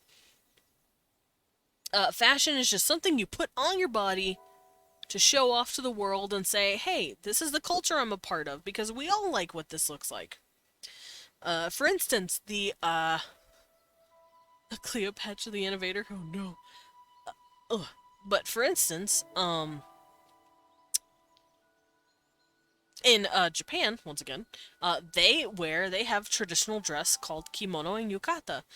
And they prefer a stick figure, a pencil figure, where you're just like a straight line in a way. So they wear clothes that create this silhouette. Fashion.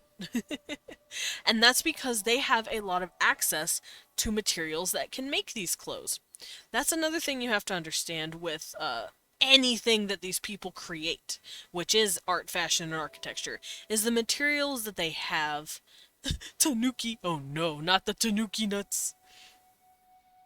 But like in China and India, they will have a lot more silks because they create silk. Silk is their #1 import. Silk is what, specifically in China, and I believe in the southern-ish part of China, they create a lot of silk.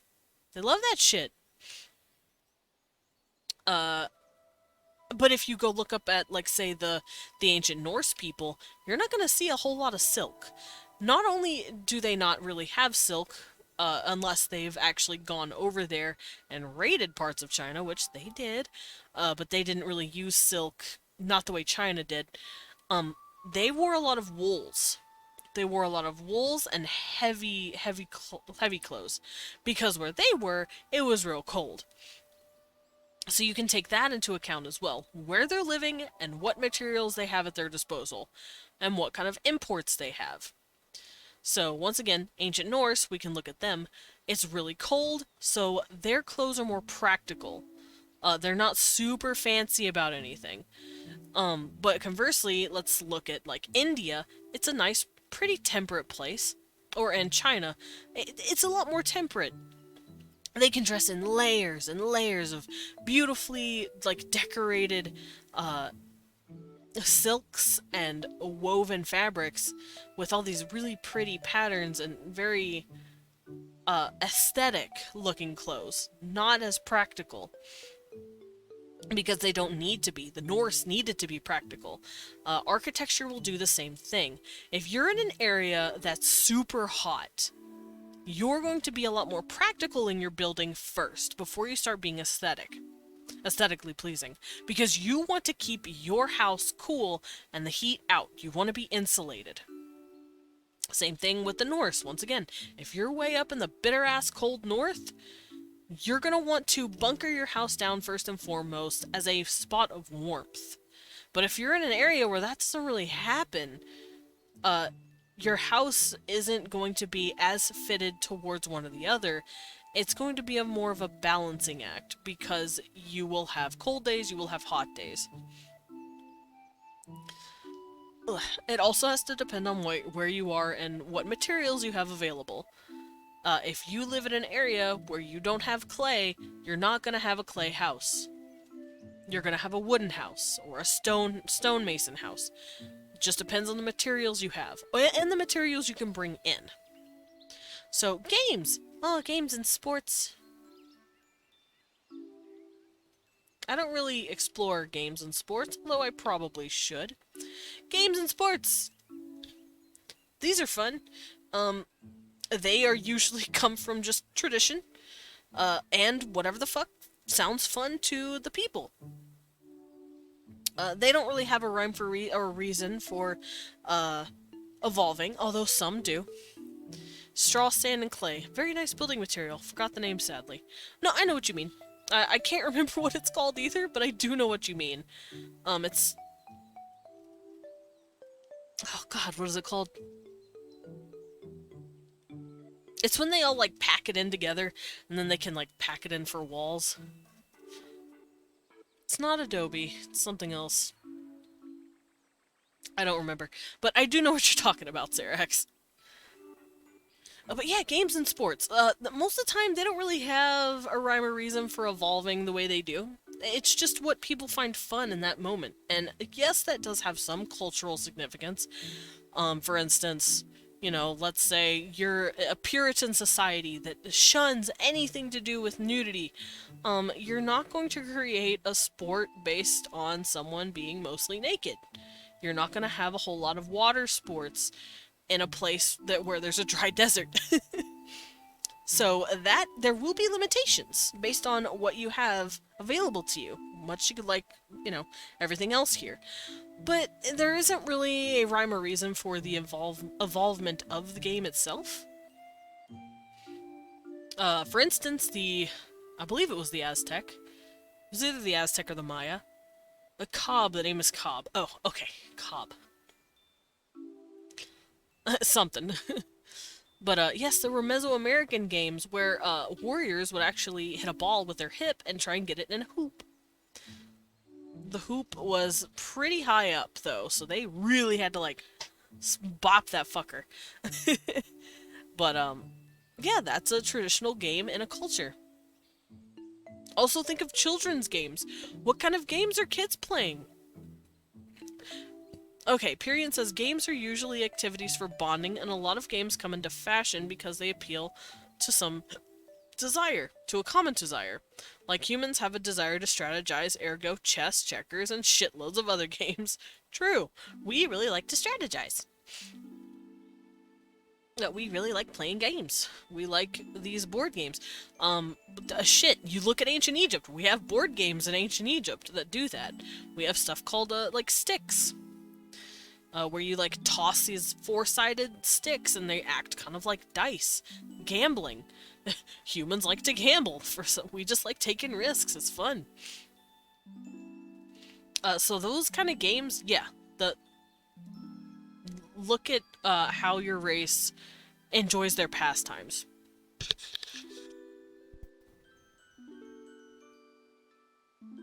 As far as sports are concerned, like I said, I don't know much about sport. The only sport I care about really is baseball, and that's it. But if you want to base your culture's games or sports off of something specific that you really like, look into its history. See how it grew. See how it started and take inspiration from that. Alright, entertainment and holidays. Ooh. Entertainment and holidays. So entertainment definitely depends on the technological situation they're in. I see what you did there. But entertainment comes in many forms, and it depends on the technology they have. Theaters of Roman Empire are a good example. But for entertainment, nowadays we have a lot of digital stuff. Hi, you're watching me on a digital device, whether that be a phone or a PC. And I'm sure you'll be able to go and pull up YouTube at a moment's notice, and if you want to go watch a funny video, or funny doggos, or, you know, whatever you want to watch, it's at the fingertips, it's right there, wherever you want to go. But some people don't have that kind of luxury. For instance, pre-internet, we had the television. We had to rely solely on what companies would play for us. And we didn't have this direct TV bullshit. We had to just deal with whatever was on. What a cute little bat. Wow, you're a cute little thumbs wolf. Wah. Blue, you're precious. Wah. But yeah, we were subjected to whatever the TV was playing that day, and you just had to deal with it. Conversely, we had tapes that let us play on VHS. Before that, we didn't have anything. We had books. If I wanted to read a story about a dragon, time for fox and wolf hunting. No, don't hunt! Don't hunt a blue. Blue is good. But we had books. We had books to read. We had stories to make up in our heads and see as we read them. And we started getting something called the theater. We have theater as well. People went outside and watched TV, but live on a stage. In fact, we have thousands of years of history of theater because humans have always loved watching shit. Theater was just TV for old people. It's great.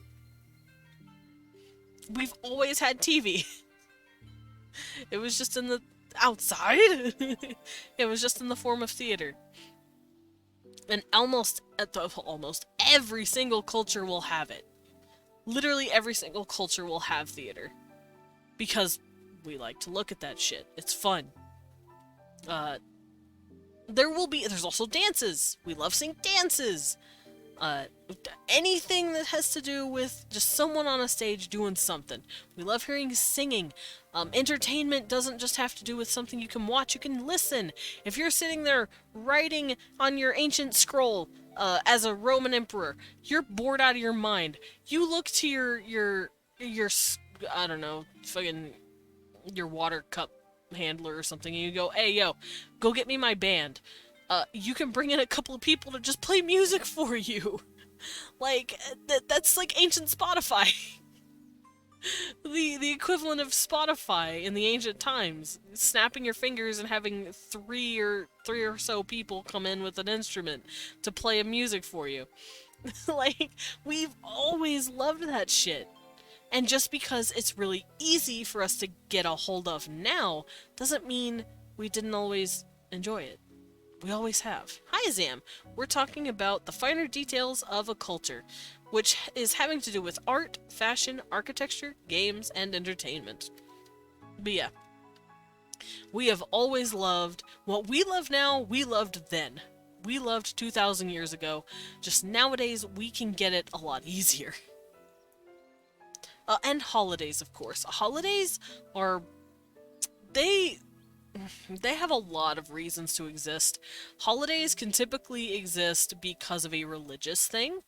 a secular thing, like a government-sanctioned thing, because let's say, you have a folk hero that died on this day, and you want to revere him, and you've been revering him for the last 200 years. I know there is a holiday in Germany called Oktoberfest, where it was originally, it doesn't happen in October anymore. It's normally November that they do it, weirdly enough. But it was because of a coronation, a sort of a party celebration for one of their monarchs, and they just kind of kept doing it because it was fun. Those kind of things, there's no rhyme or reason for those either. You can have many different sources, but they will crop up and they will stay prevalent for the most random of reasons. So you don't have to worry too hard about holidays either. Make sure you get the really important ones first, which is usually religious-based, history-based, like how we have President's Day. And then we have the more obvious ones, like, Halloween and Christmas, because Christmas is Christianity-based. But then we have stuff like Halloween, and it's like, well, where did that come from? Nowadays, we don't fucking know. But it is said to be a remnant of a pagan belief. But, like, if it's a pagan belief, wouldn't the Puritans who've, started off here in this country not want that? And, it's just, there's no rhyme or reason to have some of our holidays when they don't make sense culturally, from a historical standpoint, but they're there. And we love them for it. So, yeah. You don't have to necessarily have a reason for every single holiday. And then finally, naming conventions.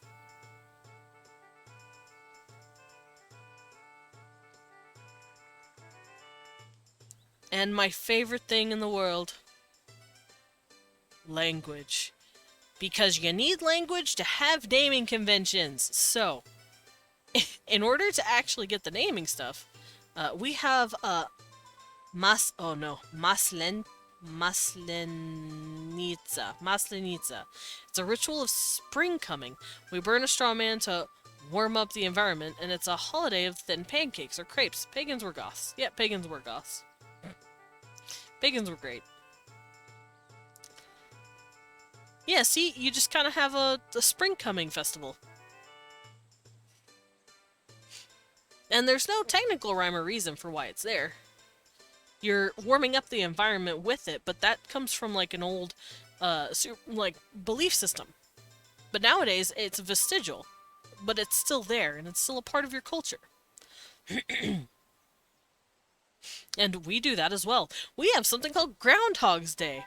Fucking what is it? Why is it? I don't know. I don't care, but it's there. A groundhog pop out the ground and see a shadow or some shit? I don't fucking care. But you're gonna have holidays like that. Sometimes they're silly. You're like, okay, what is this? But, yeah, let's move into naming conventions and language.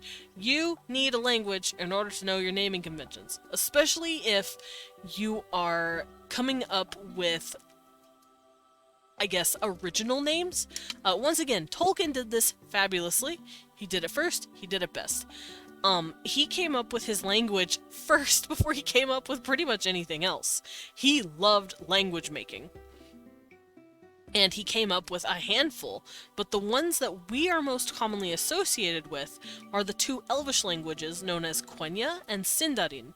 Sindarin is where a lot of his names come from nowadays, but he did dip into Quenya because Quenya is basically like his version of Latin.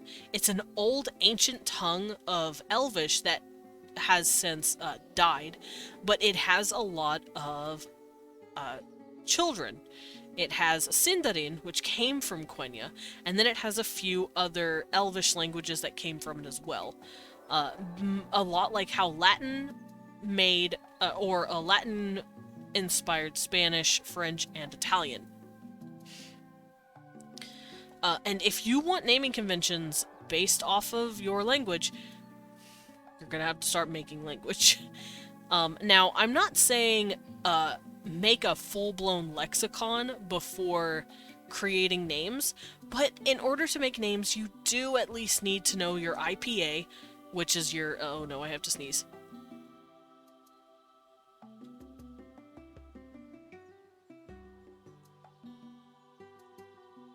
Ah, damn it! It didn't come out. Anyway. But yeah, you will want your IPA, which is your phonetic sounds. You're gonna want to know what the phonetic sounds of your language is, so you can keep things on the straight and narrow. Like, for instance, if I make a language that doesn't have a TH sound, a th sound, and I suddenly make a name for that language with a th in it, I kind of broke my own rule, which is not a good thing. I don't want to break my own rules. So you want your IPA, and you want to know how your consonants cluster, and that's it. That's all you really need to worry about. And when I say consonant clustering, I mean, like, we've already covered language on this channel, but for those of you who do not know what that means, it's basically what it sounds like. How do your consonants sit next to each other? Is your language monosyllabic? Like, well, not quite Japanese, but like,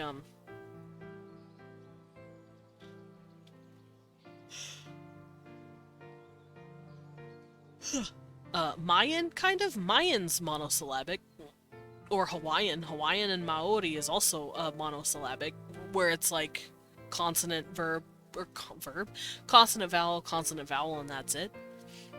Your cluster could be like nasals sit next to stuff, like in Japanese. The N will come at the end of stuff, and the N can be in between words.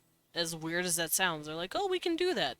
Or is it like English, where there's so many clusters, it's confusing. Like the word strengths, for instance. That's five consonants at the end of that. That's nuts. Funny thing, English doesn't have a sound that I call a hard I, because I can't call it. It's the letters B, O. And in Russian, or Ukrainian. I don't know the symbols, I'm sorry. See, I don't know what it means by a hard I, because when I hear hard I think the diphthong I, that sound. I, to us, is hard. If I'm thinking hard I in any other language, I'm thinking of the sound E. E. That's how I see it. And if I'm thinking of a soft I noise, I think of eh. Eh. Because it's softer. E is hit harder. Eh is not. But yes, a language helps with your naming conventions. If you're not really worrying about that, and you're just making words based off of English, you don't have to worry about that too much. But it's usually a good idea if you want to flesh out your world a bit more, or if you are focusing on language. Like I said, for instance, Tolkien did that. He has Quenya and Sindarin. I think TTS can say it, or the guy who can speak the language that has the sound. I wish I could look at the IPA and just throw it at you and ask. But let's see. Yeah, he had a lot of rules for his language. For instance, the name Galadriel. Galadriel is the name of a lovely elvish woman, and that is exactly how you pronounce it. His R's were taps, so ri instead of re. No rhotic R. Rhotic R is dumb. Rhotic R is how you know it's English. Because English has rhotic R's, which is the R sound. R. So if you want your language to actually not sound English, just don't make a R. Tap your R's instead. Ra, ra, ra. Galadriel. It's really fun. He also had Fingolfin. Celebrimbor. I know some of it actually rolled. Celebrimbor. But yeah, he didn't get these names because he just pulled them out of his ass. He got them after making an IPA and knowing what some of them meant. And then having rules on how the clusters worked.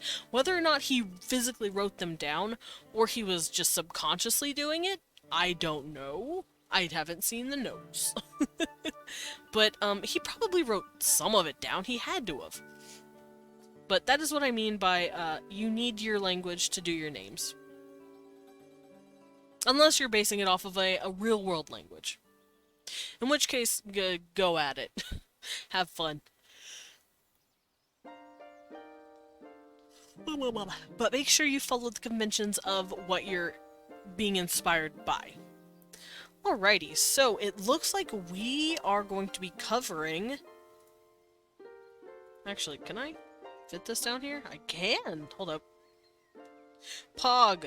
Sort of. Oh well. Pog. I'm combining these. Finally, we come to the worksheet! I've been excited about this! I got my 2 names out of my ass, Serax and Verbax. I didn't know Serax already was a thing.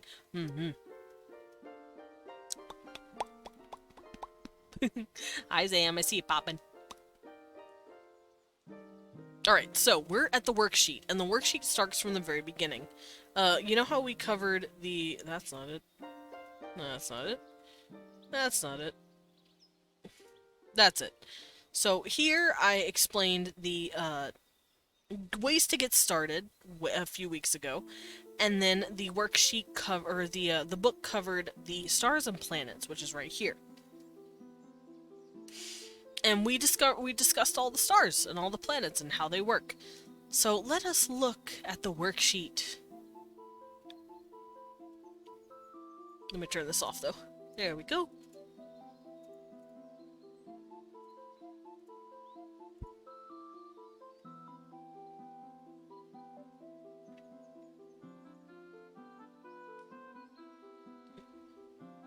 Alright, it looks like it's covering different stars, like for the solar system. It says here star name or designation. And I guess it's like, oh, what's the name of your star? Like for us, we just call it the sun.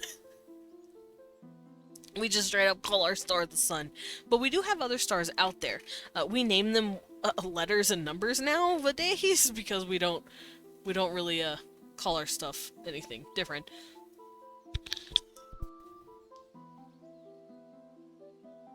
However, there are cultures out there that are known to name the sun Sol. Sol is a very common word, specifically in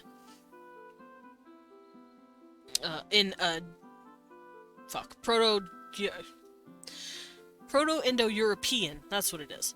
We see Sol be pretty common. In fact, that's where we get the term solar system. Sol is a Latin term.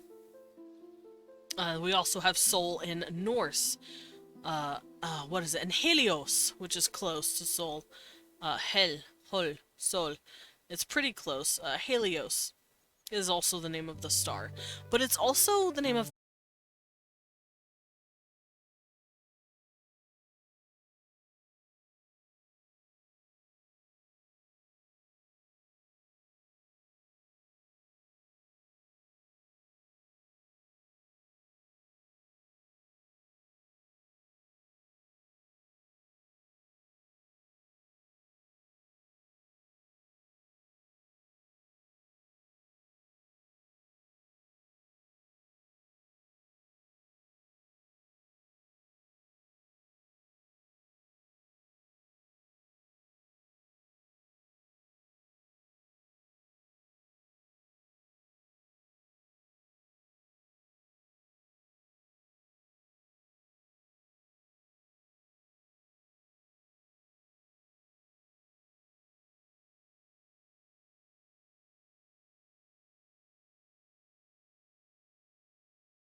Alright, planet size and mass. How big is it? How big is your planet? Now, there is an equation for figuring out planet size and mass. However, I don't think it's that, I guess, important to do that. Unless you are crunching in some really, really heavy numbers, I personally don't worry about planet mass, like its actual density. Its size, sure, for map purposes, like global map purposes. But unless you have a story specifically around that kind of stuff, it's just... you don't have to worry about that. Oh my god. People are outside screaming and singing. And same thing with something called, here it says distant from star's orbit. You don't really have to worry too much about that. At least I don't. Especially if you're not writing a world that has to do with it. Which I don't. I'm not writing an astronaut story or a sci-fi story. If you're doing sci-fi and this is applicable, go for it. Figure out the distance from the star it orbits. You can look at how our planets do it. There is an equation out there that does it. Mass is relevant because it can show mass and how strong is gravity. Not necessarily. You can just ignore all of that. Because if you're making an Earth-like planet, and you want, let's say, the planet to be bigger, but gravity is a little, or mass is a little less, because you want the gravity to be the same as Earth's, you don't have to calculate it. You can just say it's so. You can be like, oh yeah, the planet's bigger, but the gravity's the same. Boom. That's it. You don't have to do calculations. Because no one's gonna be seeing that shit. You want to, if you want to do it for your own personal, like, sanity of mind, go for it. But if it's not going to be seen by your readers or your players, there's really not a point, at least to me, unless it's some sort of flavor thing, like I said, because of sci-fi. Damn, me subbed to you just right now. Oh no, Sam, I'm sorry. I hope you enjoyed the emotes while they lasted. But yeah, you can think of it, but I personally don't. Because that's not the story I'm making. Is my planet a bit bigger than Earth? Sure. Is the gravity the same? Yes. Do I know the mass to equate for that? No. Do I need to? Fuck no. I don't want to. I don't need to and I don't want to. Do I know how far it orbits from the sun? No.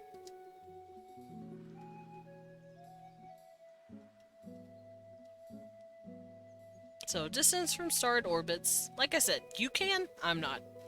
I don't. So, I won't be able to help you with that if you need it, but just know that the option's there and you can look into it. And then you can look for a distance from the second star or third star, however many stars it has in the thing. Amount of light and heat the planet receives. This is pretty important, because it does help you understand how life grew, I guess. Oh, I will miss them. I don't like heart emotes to send emoji, or Usagi, or the laugh when you mess up. Nar! Not my wheeze! I actually do really like the wheeze emote. It's my favorite. It's one of my favorites. This one. Just fucking beautiful. Alright, amount of light and heat the planet receives. So, heat and light.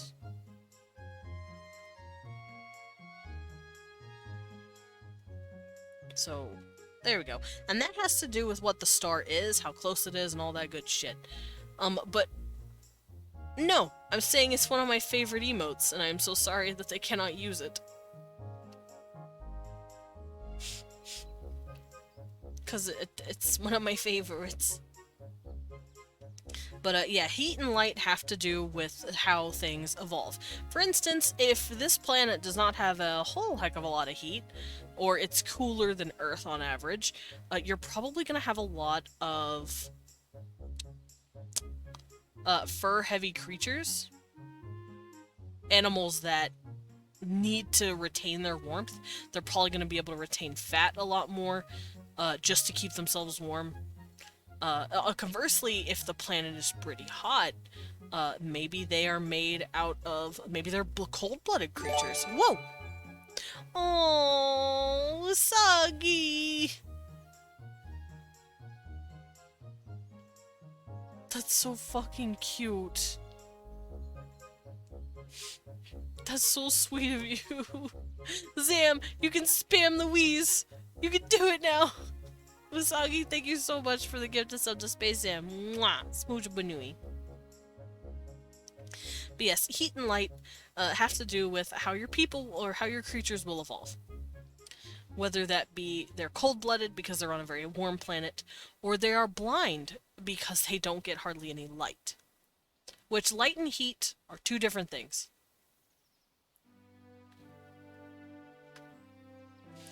And here it says year length and day length. Okay, so this is pretty important if you want to have, if you want to be able to mark dates out for something.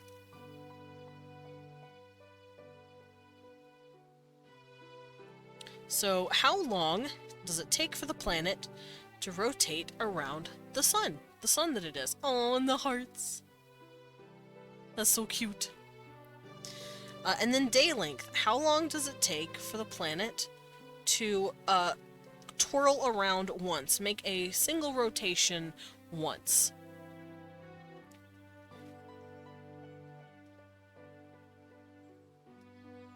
That's starting to really lean. Let me fix that. There we go.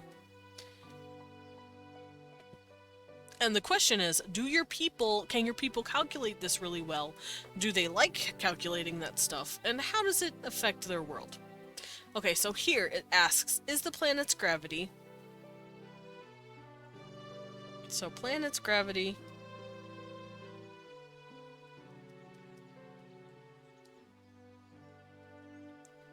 Is it the same as Earth's?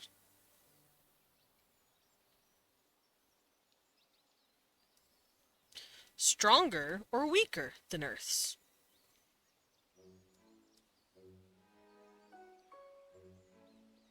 There we go.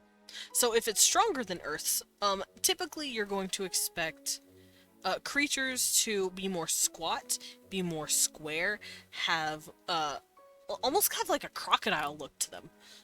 Your creatures will be more broad because that gravity has to do with it essentially makes them have to consider being more broad for the sake of the gravity. Conversely, if the gravity is a little weaker than Earth's, the people will actually be taller and longer. So that's fun. If stronger or weaker than Earth's, by how much? Ooh. So, by how much, if applicable? If your planet has a slightly weaker or a slightly stronger pull of gravity than Earth's, by how much? And remember, if it's too much in either direction, life cannot be sustained here. Also, gravity can change over time. A planet's gravity versus a planet's like atmosphere, that shit can change over the course of millions of years. Just depends on what happens to that planet. Alright, specify the tilt and describe the seasons. Oh yeah, we discussed this as well.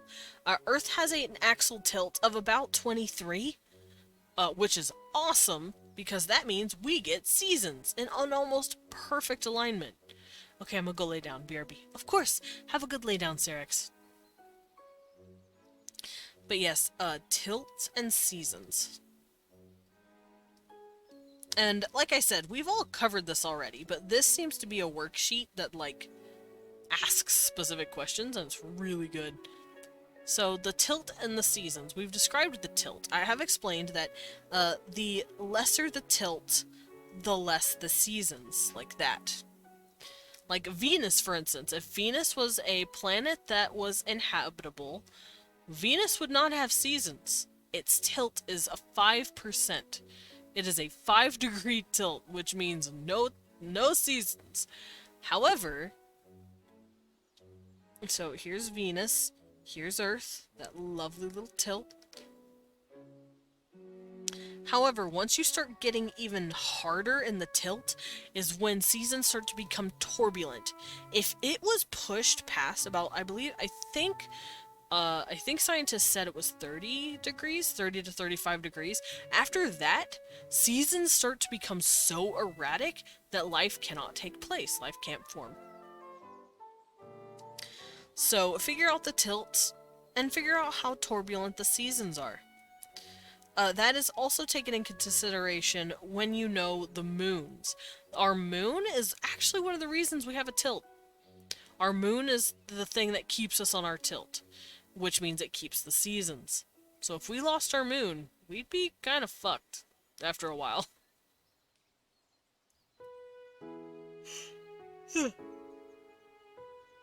Conversely, if you have more than one moon, your seasons might be a little more crazy, not to mention your tidal waves, because the moon affects the tidal waves. So, understand that. If you add multiple moons, you may have a bit crazier seasons. I mean, you might not, it just depends. But, it also depends on the size and mass of the moon. But yeah, tilts, seasons, moons. Down here it says, oh, right there, describe the planet's moons. If your planet is a moon, describe its orbits. So, planets, moons.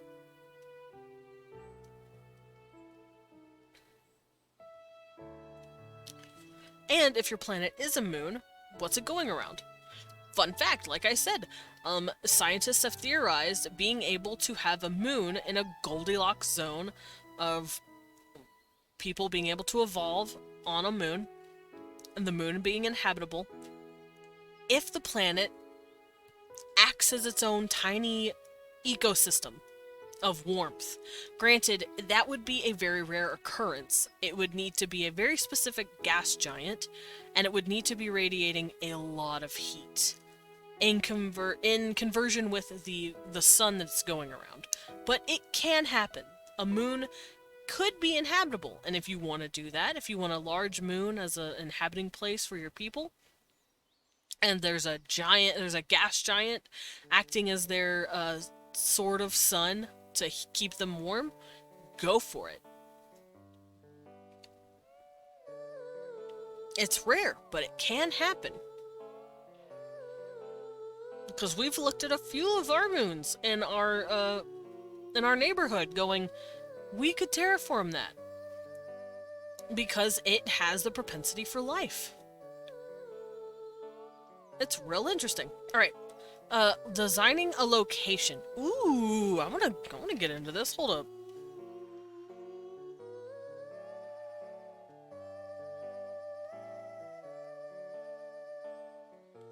Oh wow, if I can write.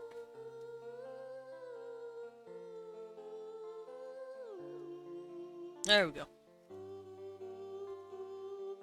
Won't go to sleep while listening to the stream. It's cozy in here. Aww. Oh, you fell asleep on Usagi's stream. That's so cute. I don't know why. It's just cute hearing people fell asleep during my streams. It's like, are you sure? I'm very disoriented. Okay, I feel like I'm goblin and disorientating, but so many people have said I'm comfy. I'm starting to believe them. I'm like, okay, I guess I'm a comfy streamer now.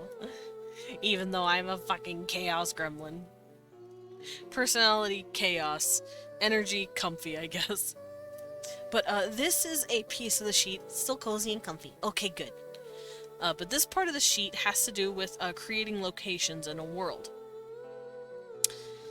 For instance, let's say you want to create a city or a fortress or something. So, location name.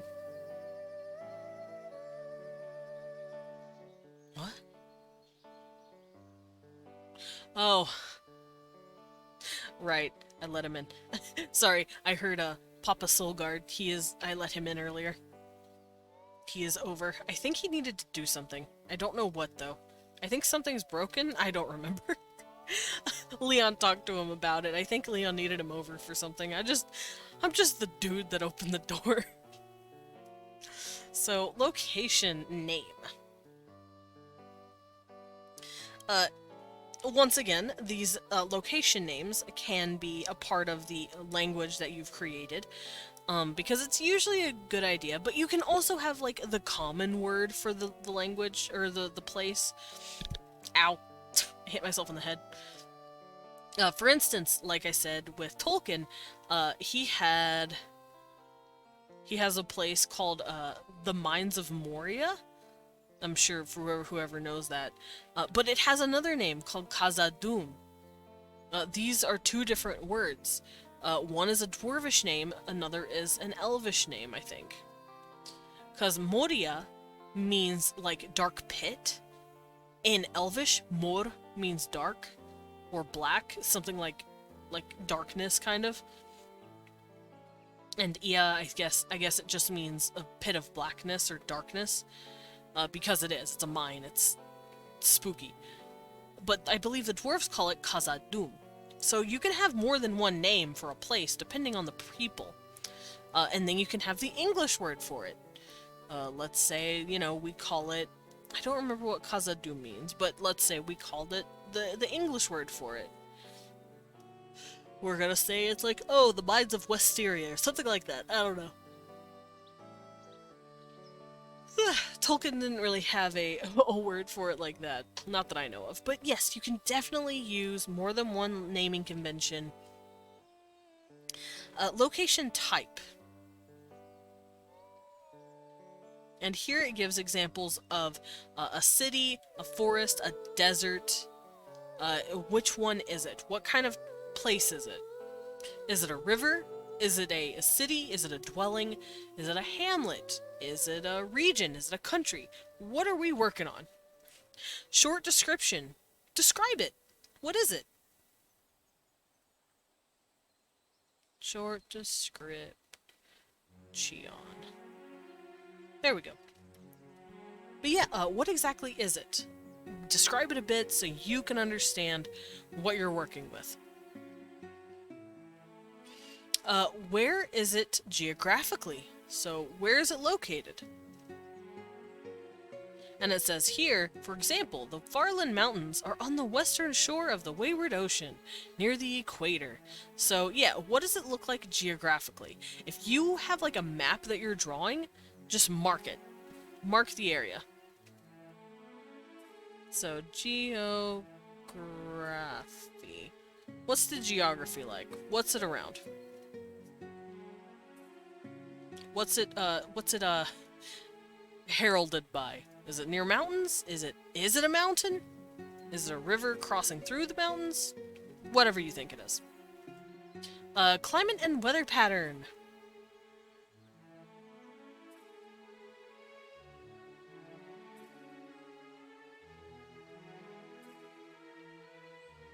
Climate and weather pattern. Now, we've kind of already gone over this. Whenever I did my map making segment and I explained how I go about creating my world, I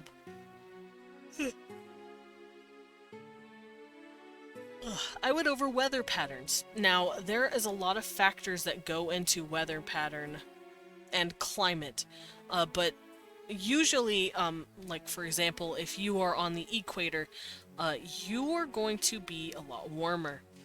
You're either going to be in a desert area in the very dry regions, and if you're in a very wet region, you're going to be in a tropical forest. For example, if we look at the desert in Africa, across the strip of Africa, the top half, that is all desert. And that is because it is a primarily flat plain, and there are no mountains. Not like there are in South America. So when looking at them, you're like, oh yeah, that's dry as a bone. But conversely, if you're looking at South America and parts of North America, you can see that it's not nearly as dry, and that's because there's a lot more mountains. The mountains themselves catch rainwater, whatever rainwater there is, even if it's just a little, and it drizzles it all over that side of the mountain, creating a tropical rainforest. Conversely, the other side of the mountain will usually be a lot more dry. We can see that in, once again, South America, I've shown this before, but I'll do it again. South America. We're gonna go look at its geography. There it is. And you can see here that this is lush and green and beautiful, and then here it's dry as fuck. Now, what causes that? The global winds, specifically. The winds are actually coming in this direction, right here, and it bumps into these mountains. So it just pours rain in this area, and it makes it so that this area is a lot more green because it's getting a lot more water. But on this side of the mountain, it's not getting a whole lot of that rain because these mountains are catching it all. They're catching it from the clouds, because clouds can only go up so high before they start being in a whole nother atmosphere. And you can see that down here as well. This is where the global winds have shifted, and you can clearly see the marker. The global winds for this side of the continent is going this way. But the global winds down here are going this way, and you can tell, green as fuck, dry. Dry and not as green. So when looking for your climate and weather patterns, understand where your global winds are coming from and where your mountains are. If the global winds are bumping against that side of the mountain, it's going to be green as fuck over there.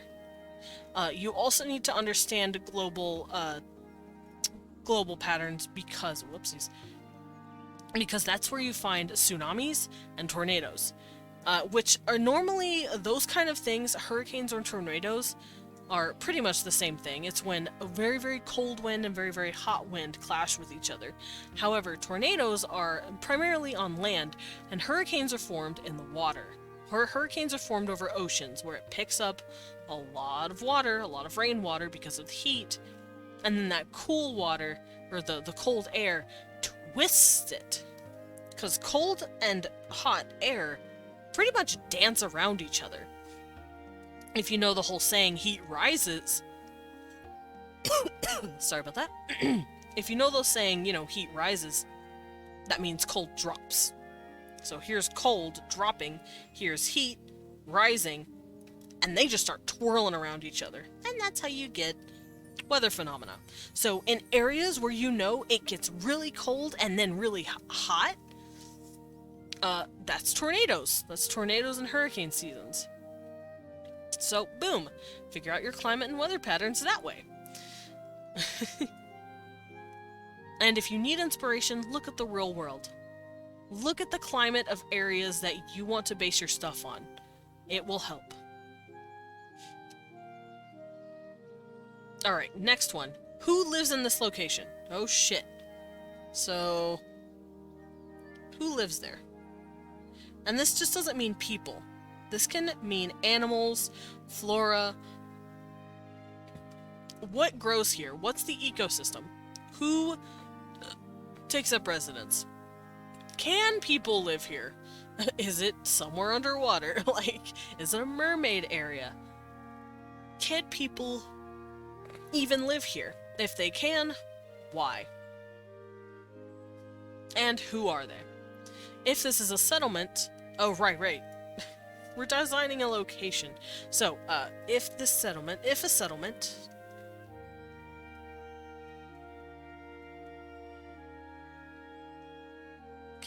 where does food, water, and electricity, if applicable, come from? I guess resources. Food, water, and resources.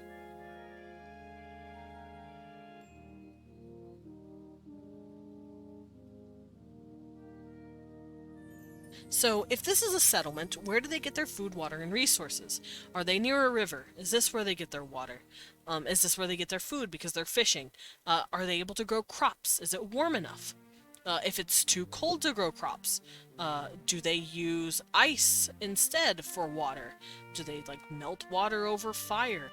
Do they hunt the giant elk that live in this area because it's all they can get, a la the Sami? What kind of food, water, and resources do they have available to them? By default, we're not considering imports at the moment. We're just considering What do they have available to them? Can they grow food? Do they have to hunt their food? And where are their water sources? Boom.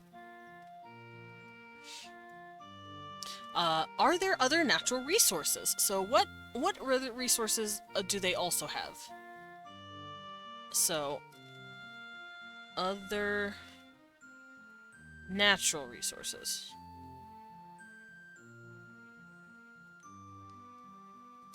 If I could write.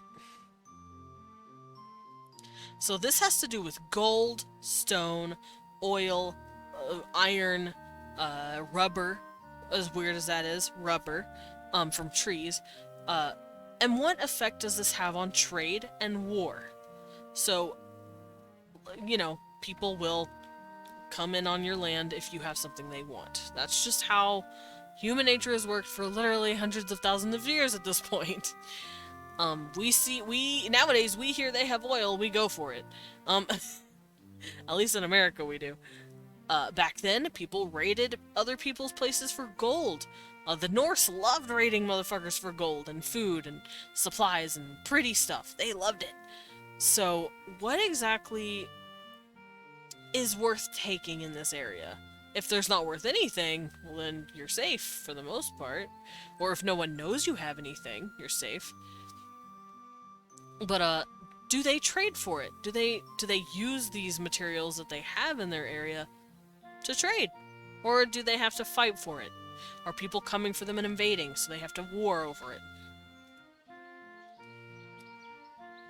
So, trade... I'm gonna put this down here. Trade and war.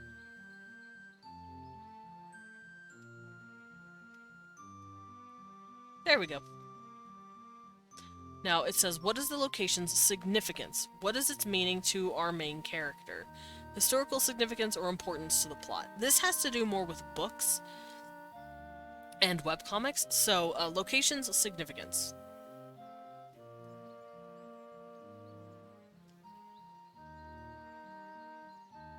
There we go. Now, in terms of story, yeah, why are we making this location? What is it going to do for the story, for the plot, for the main character? What's its history? Why is it there? Why are we even creating it?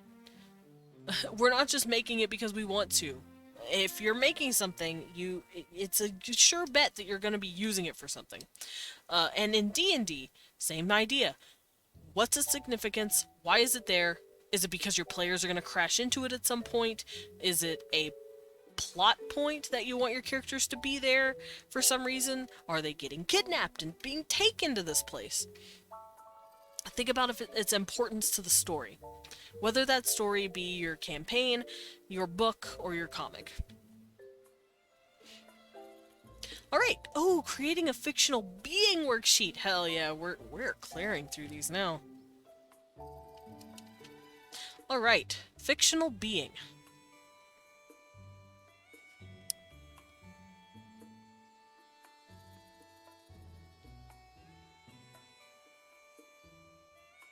If I can write.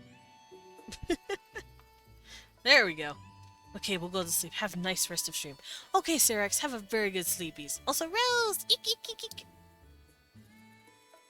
Alright. Planet that the being is from.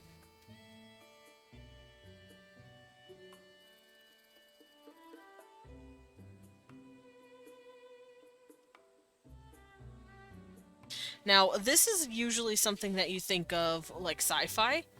Because if you're making a fantasy setting, typically you're not going to be exploring multiple planets. You're going to be sticking to one planet, one story. In this area, you're not going to be exploring outer space. Been lurking and will continue to lurk since I've had a rough day. Of course, Rose. I hope everything's okay.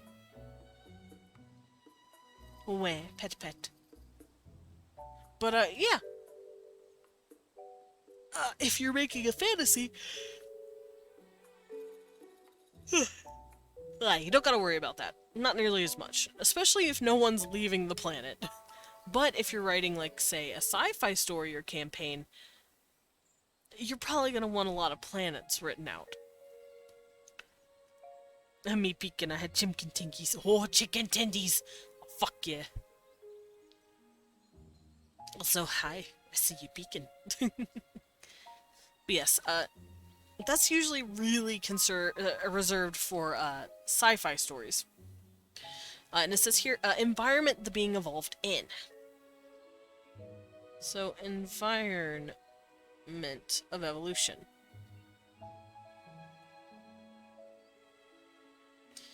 There we go. How did they evolve? For instance, whenever I was talking about my Thrakovish, my underlings, they evolved in a huge network of cave systems. So they evolved to basically deal with the dark. Which is how they have very, very white skin with black spots on their skin, as well as very bold colored hair, and their eyes are able to see in both infrared and a bit of ultraviolet, and they also cascade a little bit of light from their eyes. It's kind of like them taking a infrared camera picture in a way, and the markings on their bodies helps them see themselves better. The black spots have to do with an evolutionary trait that is now vestigial, because their kids start off as mostly black-skinned, very, very dark-skinned, because they use that as camouflage. Their children needed to be protected and safe, so they camouflage themselves as just part of the darkness. And as they grow up, this skin stretches and the black marks start to fade away and add patterns to their bodies, like Dalmatians, almost. So, yeah, you have to understand the environment they're coming from so you know how that they evolved from it. Environment, let's see, environment the fictional being currently lives in. Oh, current living environment.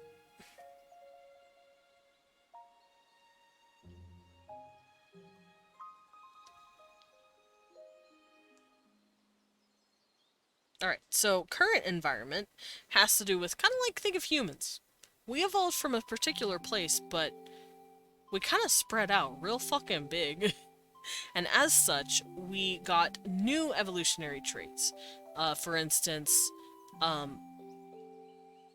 Homo sapiens came from the savannah, came from that area, so they started off with dark skin, dark hair, and black eyes. They were very melanated because they came from a place where there was heavy sun. However, as they spread out over time, and possibly breeding with a few locals in the European area, Neanderthals, they started getting light skin because they didn't need as much melanin anymore. They weren't getting as much melanin from the sunlight. So, over time, they lost that melanin, and also they got mutations, such as blue eyes. Blue eyes are actually a mutation. It's a very pretty mutation. It was just someone who didn't get melanin in their eyes for some reason. Because that's all blue is. It's just a lack of melanin, and then the light is reflecting as something different. But yeah, so it did their living environment, and then their evolution environment, and then their environments that they spread out to. Did that also change them? Or is it a recent development? Are they just living there because they can? Kind of like how I am a pale little Irish boy, but I'm living in the hottest, one of the hottest places on the planet. I'm living in a literal goddamn desert that I have no business living in.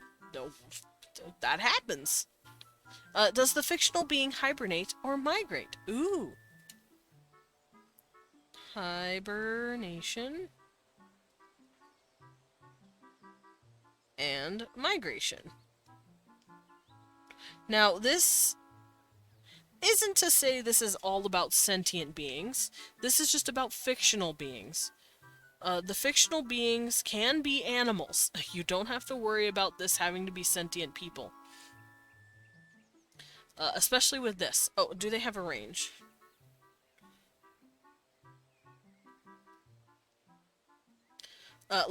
For instance, there are deer, reindeer, and moose north in the northern taigas that have to migrate a bit in order to find food. Because whenever it becomes winter, they need to move, at least I think they do, Oh, and birds. Birds migrate. I forgot. Birds migrate. I was making it hard on myself by trying to think of stuff I didn't know as much about. Birds, though. Birds migrate all the fucking time. Every winter, they go south because it's cold as fuck. Every summer, they go back north because it's cold as the hot as fuck where they are. And they do that actually by feeling the magnetic pull of the pole. They're able to figure out the magnetic workings of the planet itself in order to do that. But yes, birds migrate, and bears hibernate. And the reason they do that is for energy consumption. They don't need to be out during the winter. Some animals just don't explore the winter. Some of them wake up sooner than others, but for the most part, they don't need it. They don't need to be out. I know turtles do it too. Turtles hibernate. At least, the turtles we had. 'Cause we... A fun fact, Leon Solgar's family is very large and very sweet. And one of their family members actually is a herpetologist. They really like lizards and snakes and turtles, and they owned a lot of turtles. And some of the turtles just went to sleep during the winter. They hibernated. I don't know if that is a condition of being in captivity, or if it has to do with what turtles actually do, but... Oh no, Pyrian ate them! He ate them already, he's not gonna share! But, and do they have a range? How far do they go out from their migrations? How long do they hibernate?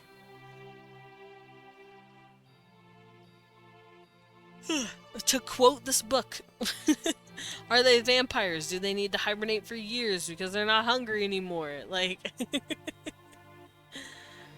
how do they work?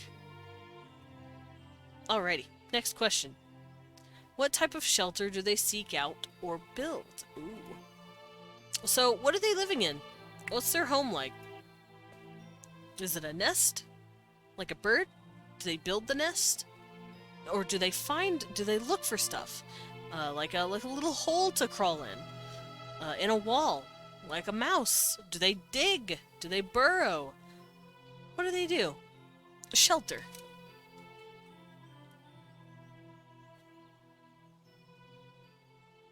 And if there are people,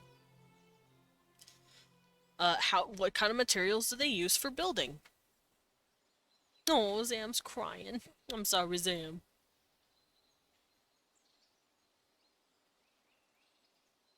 Also,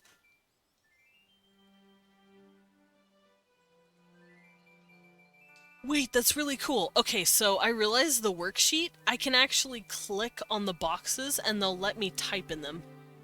That's really cool, but I'm not gonna do that. Not yet. I have my own stuff to write in, so I'm not gonna worry about it. Alright, respiration. Breathing.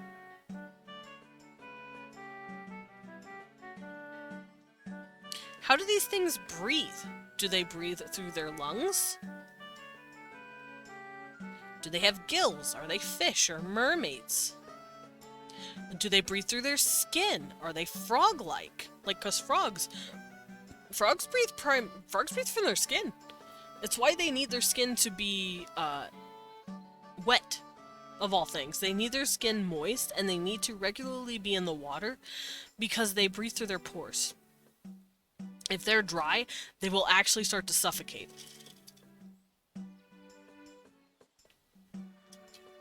I'm also gonna drink some water, don't mind me. I've been talking a lot, so my throat hurts.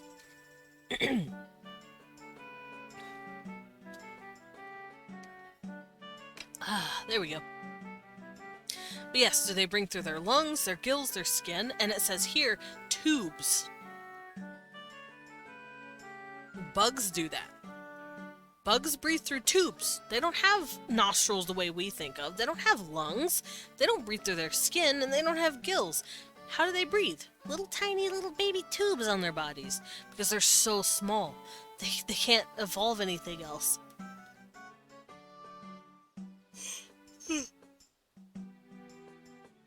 Or you could come up with another way they breathe. I can't think of anything.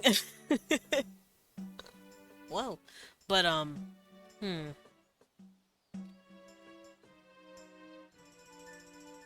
yeah, I can't think of anything.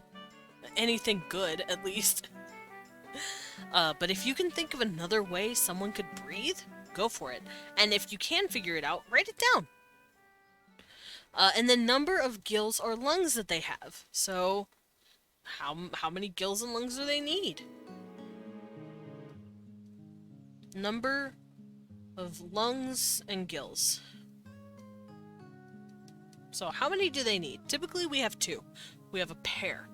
We have, well, we especially have 1 on either side of our body. Bugs, I don't have time to talk about how fucking weird bugs are! And so butterflies' wings are actually scaled like shark skin. Yes. Butterfly wings are actually like these tiny little strips of ribbon. Which is actually, sadly, to their detriment sometimes. Because the little scales on their wings can get them super snagged in, like, in webs. Because webs have evolved. Spider webs have evolved to specifically catch, like, moths and butterflies. It's real interesting. And how often does this creature need to breathe? So how often do they need breath? Like, for instance, once again, frogs can hold their breath and just swim underwater for a good few hours if they want. Although they don't normally do that. Dolphins as well. Dolphins and whales, they just swim underwater. They'll hold their breath for like 20 minutes. Yeah, they do it for like 20 to 30 minutes. And then they breathe through their blowhole on the top of their head. Because they're mammals still. They need air. They need oxygen. Like air oxygen, because they don't have lungs. Or gills. They don't have gills. They have lungs. They don't have gills. Not the way a regular fish do. They can't process oxygen the same way. So, yeah, how often do they need to breathe? Because of the environment they're in. Eating! What do they eat?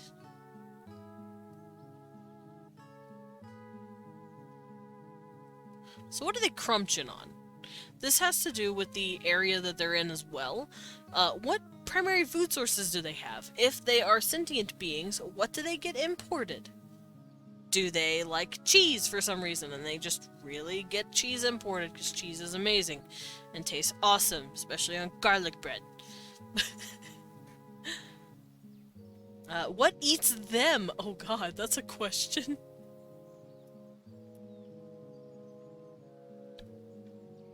What eats them? What put them on the food chain?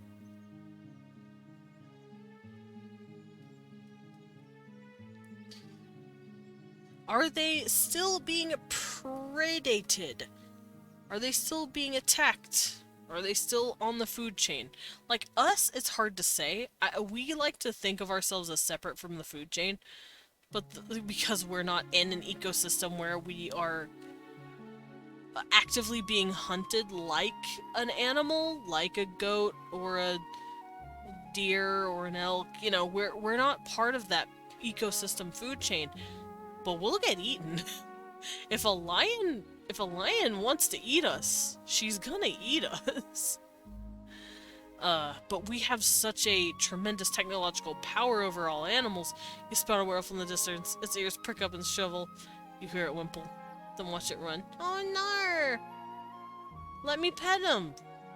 Let me pet the puppy! Give me the puppy!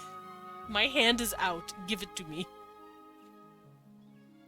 But yeah, is this an animal that is still on the food chain? And if it is not, I guess what kind of dangers do other creatures pose on these beings? Because like I said, we're not really a part of the food chain in any sort of manner, but... Why was a werewolf scared? Except freak me out? I don't know. I... My logic brain would say to just get the fuck out, but my monkey brain would go, "Aw, sad puppy, want go pet and protect." Even though I know that werewolf would murder my dumbass. Alright, how does fictional beings consume their food? For example, snakes swallow food whole, while vampires suck blood. It's always bringing up vampires. It's so funny. So, how does it consume their food?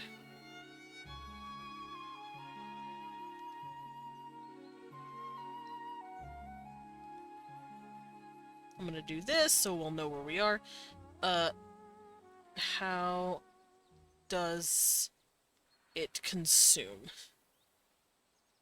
Do they chew with their little tooths? Do they just swallow it whole, like me? Sorry? Or do they just need one thing, like the blood of the animal instead? A la mosquitoes or vampires. How does it consume? Does it use a tube? What are those called? Proboscis. Does it use a proboscis? How do they find and catch food? Woo. How do they catch?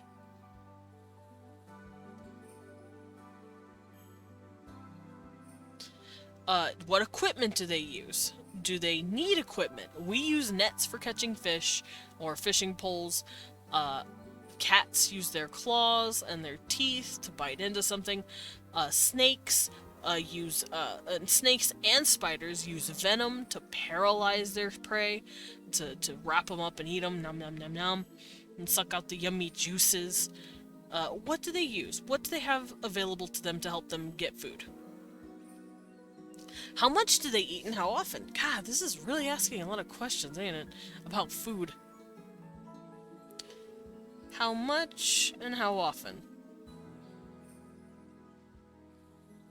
Like, for example, humans need, or at least we nowadays say we need, about 3 meals a day. Some people actually say you need about 4 or 5 meals, but the meals need to be small, because that's better for you. I don't know, it just depends on who you are. But that's usually what we do. We usually eat, like, just small portions, depending on the people, depending on if it's 3 to 5 meals. I usually make sure it's about, I don't know. Portions differ, but yeah, how much do they eat? Some creatures don't need to do that at all. Snakes, for instance. Snakes don't need to eat that often. Not as often as us, anyway.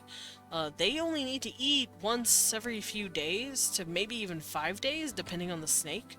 And usually when they eat, it's like 1 or 2 mice, depending on the snake. Once again, it just depends. Because like I said, I know a herpetologist. I've seen him feed I've helped him feed his snakes. I got to hold a snake. She was pretty. But yeah, I've seen them take out, they're called like pinkies, they're like tiny, and those are for like the little snakes. Or they could eat up just a straight up giant rat. It just depends. It depends on what they can get. That's the thing. How often do they eat? Depends on how stressed they are and how unsurvivable they are to get said food. Because like a snake is an opportunist. They'll gulp down a whole ass egg from another. Alright, body and appearance. It asks, are they warm-blooded or cold-blooded?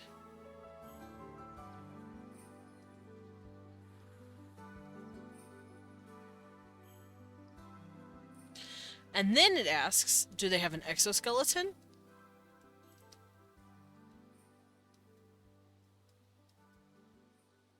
An endoskeleton?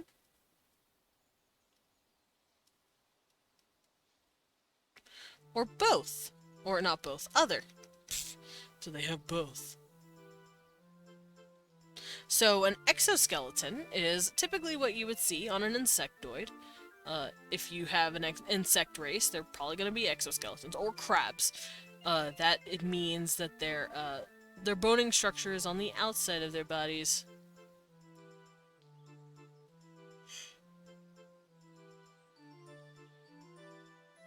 An endoskeleton is what we are. We have our skeletons on the insides of our bodies.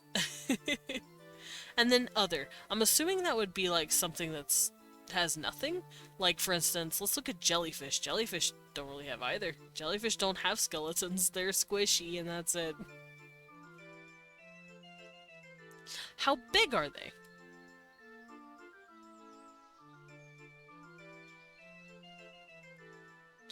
So, creatures can come in all different sorts of shapes and sizes, but it's normally good to understand that if they are airborne creatures, they're not going to be very big. If they're land creatures, they're going to be pretty sizable. But if they're water creatures, they're going to be absolutely huge. And that's because it has to do with gravity. If you were an avian or a flying being, gravity is not going to affect you the same way it does everything else. You are having to push yourself up away from gravity, so you're going to be smaller.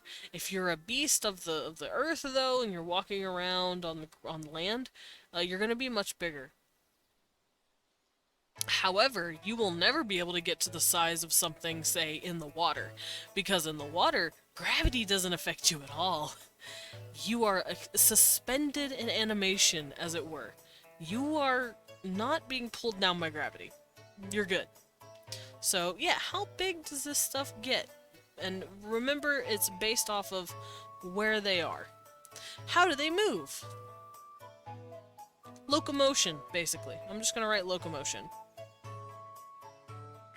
And I have actually covered this as well on my template. Can they walk? Can they crawl? Do they slither, slime, fly? How many limbs do they have to help them with this? For instance, you can have legs and still crawl and slither. Lizards do it all the time. Are you walking? Whoa, what was that? I heard something.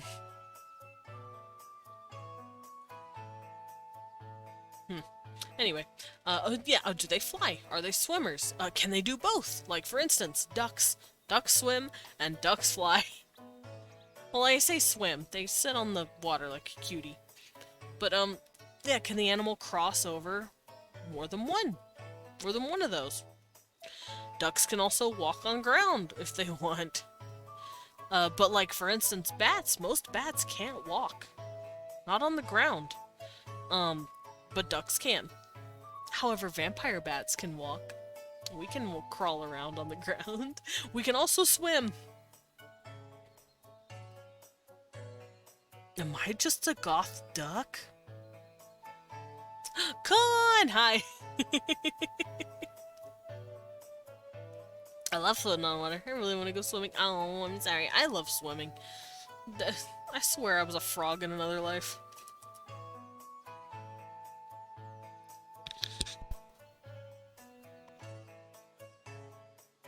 I was a frog in another life because I like swimming.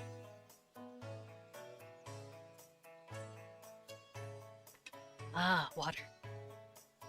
I needed that. Alright, describe their body shape and limbs.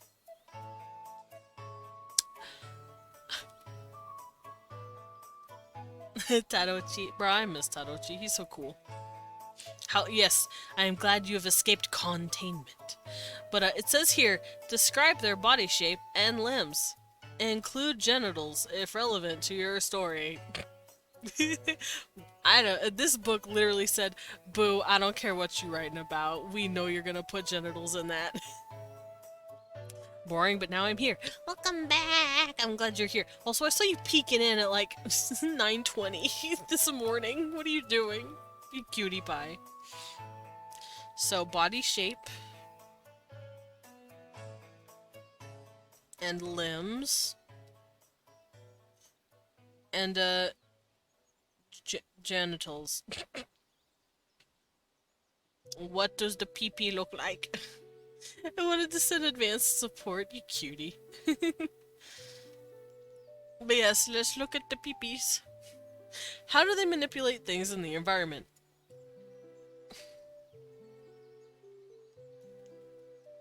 So how they manipulate their environment.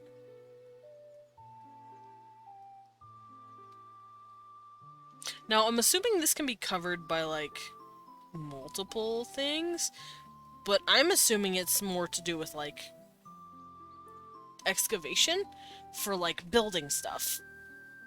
How do they do it? How do they move stuff around?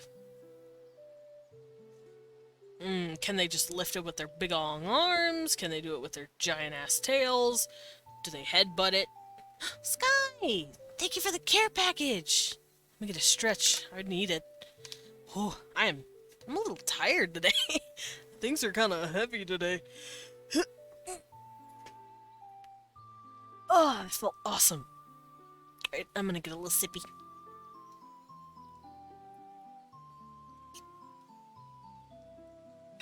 Ah, water. And I'm gonna munch.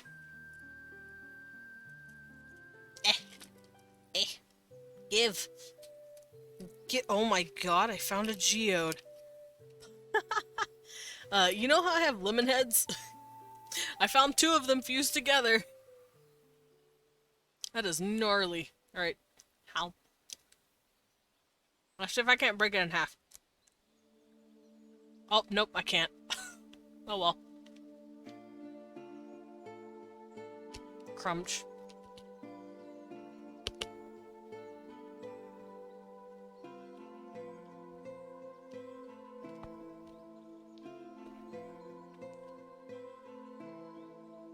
Okay.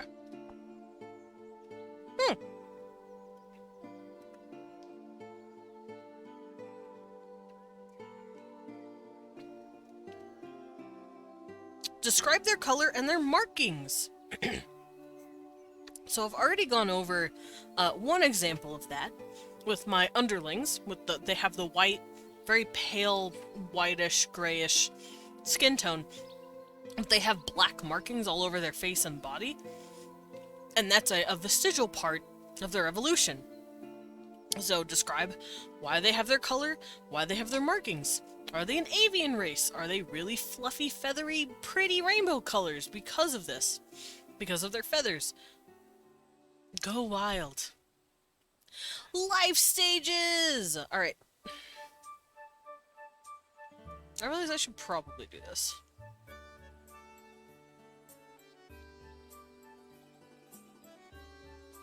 There we go. So, how long do they live for?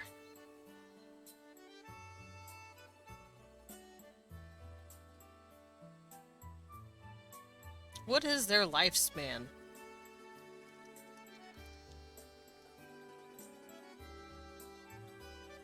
And lifespan... it has mostly to do with when your body just starts degrading. Some creatures can live forever, some creatures don't live very long. For instance, rodents only live for a couple of years, but lobsters can live until literally the heat death of the universe. So, that has... I'm not exactly how that came to be evolutionarily wise. I don't know the benefits to not living very long.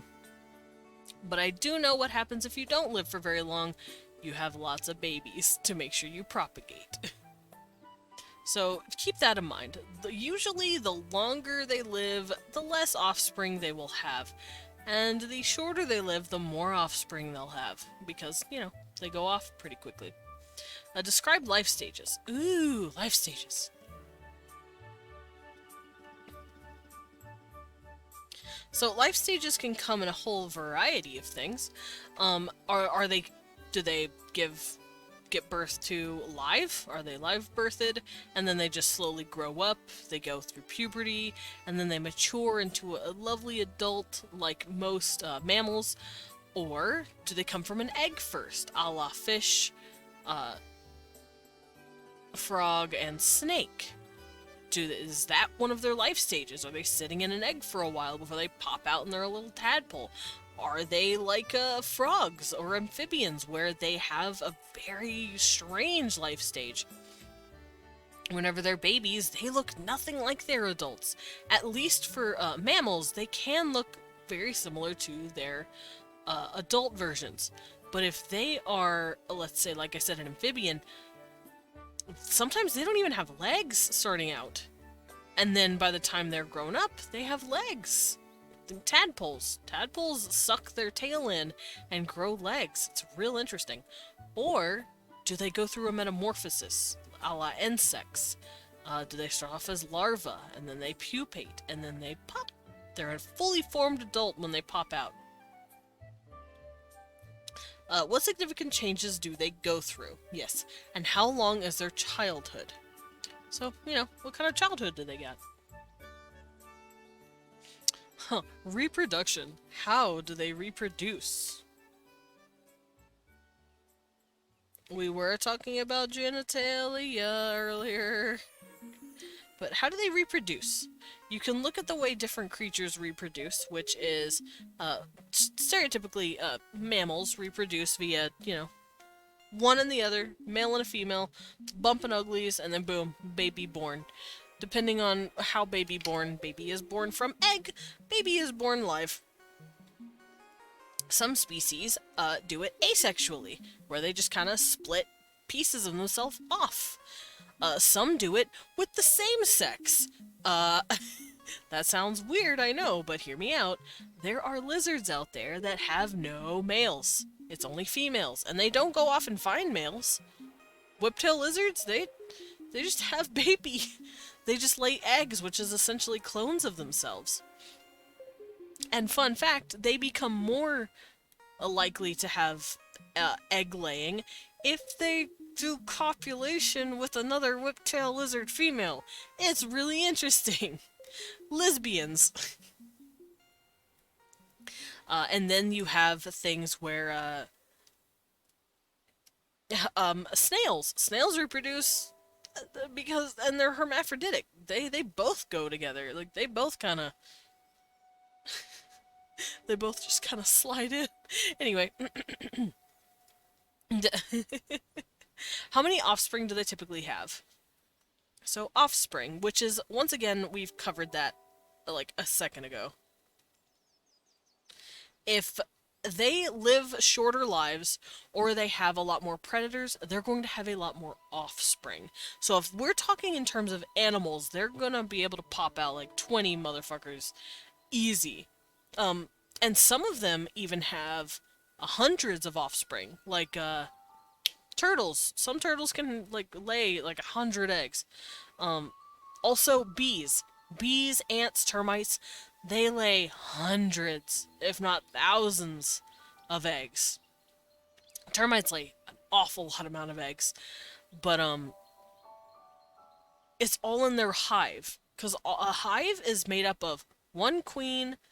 Bees. Yeah, a hive is typically made up of one queen and a few drones that she has recently decided to make as drones, and then all of them, the rest of them, girls. The rest of them are infertile females. But they're all her kids. It's real interesting. So, who cares for the offspring? Who cares for them?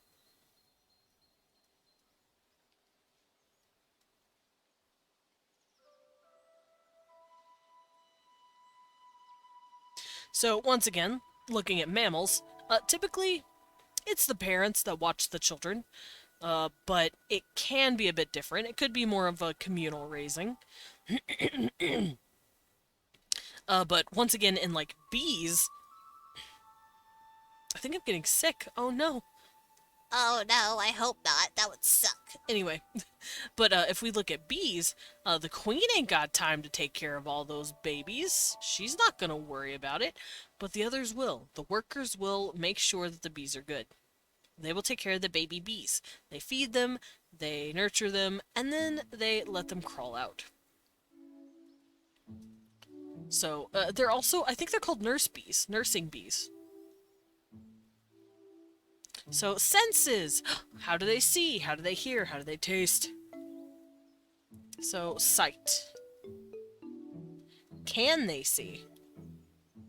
Do they have eyes? Some creatures don't have eyes. Some moles don't have eyes, and if they do, they're very tiny, and they're blind.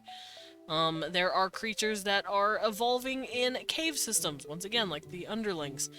The underlings see by flashing, literal Luciferin, cells in their eyes across the area that they're in to take in what they're looking at. Hearing. How do they hear? Can they hear? Can they hear very well, like bats? Or can they hear not so well, like snakes? Taste.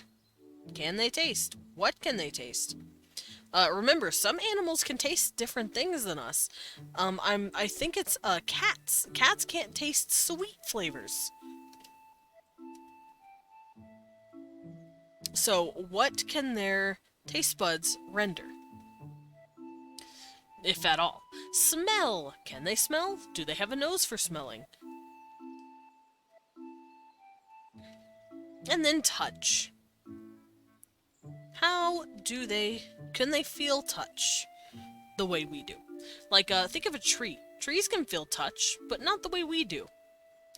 Trees and plants can kind of understand it. And then other senses. Like I said earlier, birds migrate, and they do that by sensing the magnetic pull of the Earth itself. They know Earth's magnet... What is it called? Magnetic pull. They know the Earth's magnetic pull, and they use that to go north when they need to, and then south when they need to. Also, frogs can sense ripples and waves based on the ridges on the tops of their heads. They can sense ripples underwater because of that ridge. So that, I consider those parts of the other senses. How do they communicate?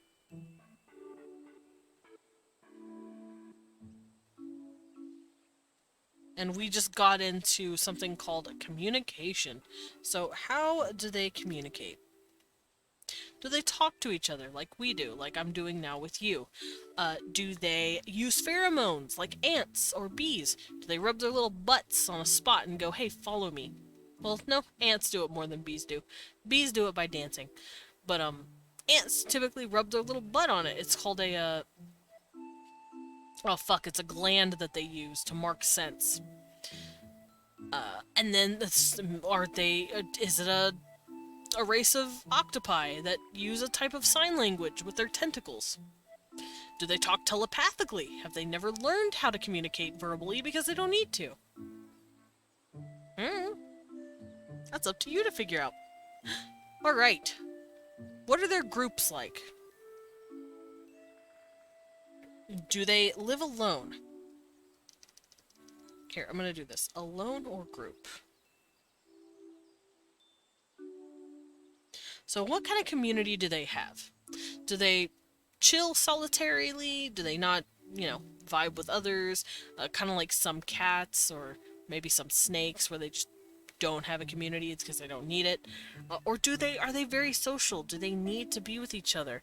A la wolves and like humans. Do they need to commune with each other and be in a some sort of group? If they live alone, how do they find mates? That's a good question.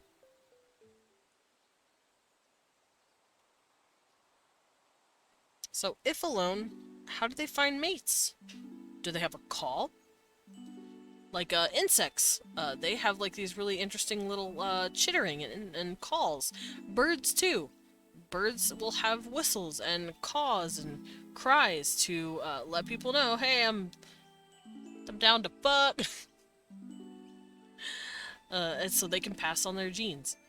If they live in groups, how's the social group going? If group social. What's it like? If they're animals, what is it like? Do they have a hierarchy, like hyenas? Do they all kind of work together? Oh, I just popped my back. That felt great.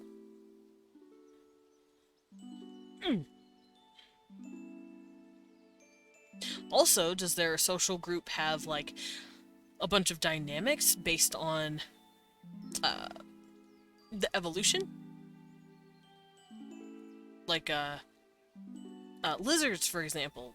There are a type of lizard where, there's a very strange, larger male, a very small female, and then a slightly smaller male from the other male, but a little bigger than the female.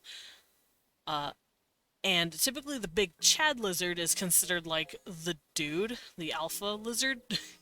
But then there's beta males, or border males I think they're called, where they kind of like go around the territory border. Oh, munches on crackers. Oh yes, good. I'm glad you're enjoying a snack, Usagi. But there's actually some lizards that I believe they are called border lizards, or border males, where they will hover around the territory of other male lizards and sneak in whenever they can and mate with the females. So is there a social group because of all that kind of stuff? Ooh, personality. Traits and behaviors.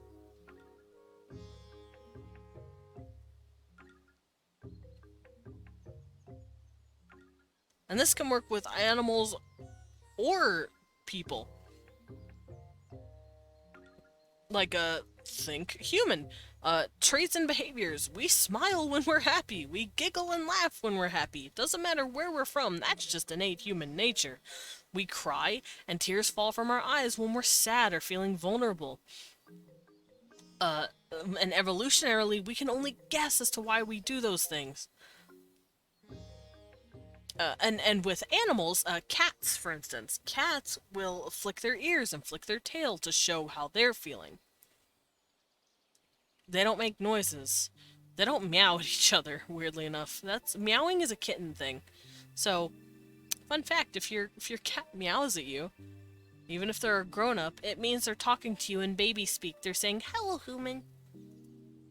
They're literally talking to you in baby voice, and I think that's so sweet and so cute. Oh, fun! When do they sleep, and for how long? So, when, sleep, and how long? So, we can have a nocturnal creature, we can have a dusk creature. For instance, once again, cats. Cats usually sleep during the day, and sometimes some a bit during the night, but they hunt mostly at dusk and dawn.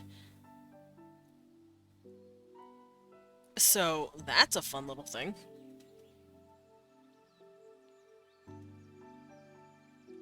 And there are creatures that stay only during the day, and there are creatures that only stay up during the night. Are there any other details? Add them here. Other details.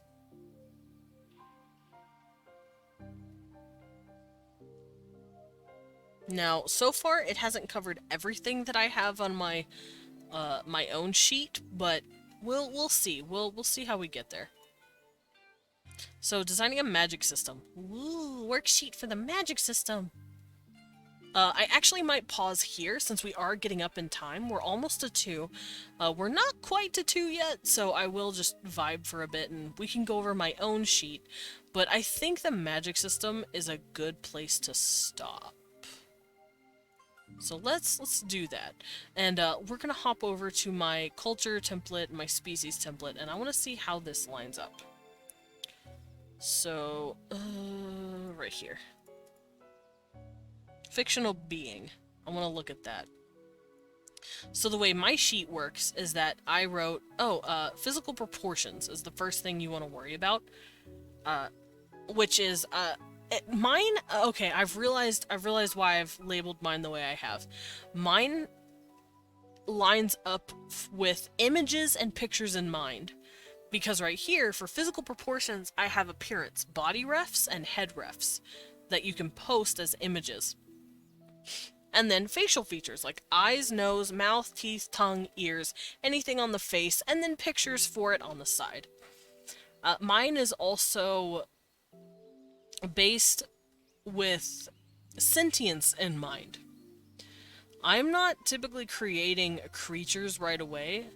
When I'm making a species template, I'm making a sentient species. And then height and weight, basically what's its typical height, because assuming they're standing on 2 feet. And then their limbs. What limbs do they have? Which we have here too. Body shape and limbs. Where is that? There it is. Body shape and limbs. That's basically what I cover on mine with the whole appearance and height and weight and limbs. I have it in different categories, but it's pretty much the same thing. I haven't seen anything about facial features, but that does have to do with shape of the body, because it is the shape of the head and the face as well.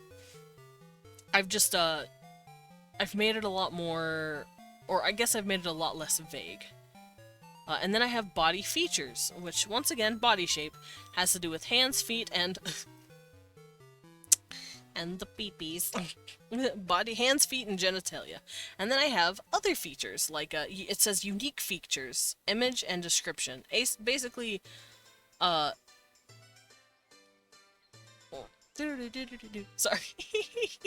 The music got turned into a fucking bop. Anyway, unique features, such as, tails, and horns, anything that you won't find on a human. If it's added because they are, because obviously they're not human, what's there? Frills! Like lizard frills. What do they got on them? And why is it there? I hear, hello Amy! Welcome in! Alright, so, and then I have hair, because I want my race, I like my race to have hair. And then I go over colors. Colors typically cover skin, skin markings, hair color, and eye color. And they did it here too. Colors and markings. Now, I didn't really cover how they eat or how they catch food. That is in biology, which is low, below the physical proportions.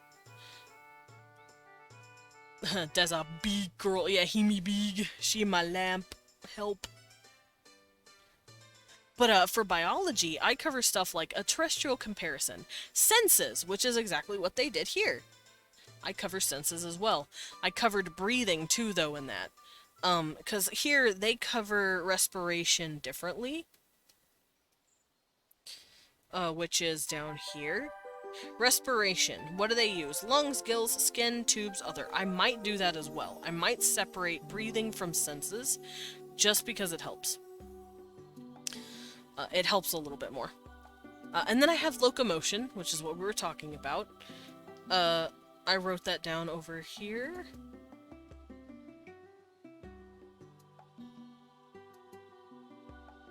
Where's locomotion? It's somewhere in here.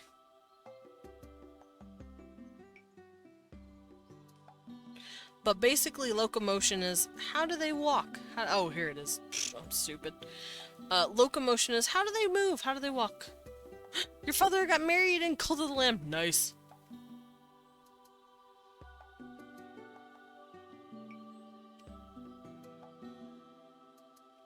Okay, here it is.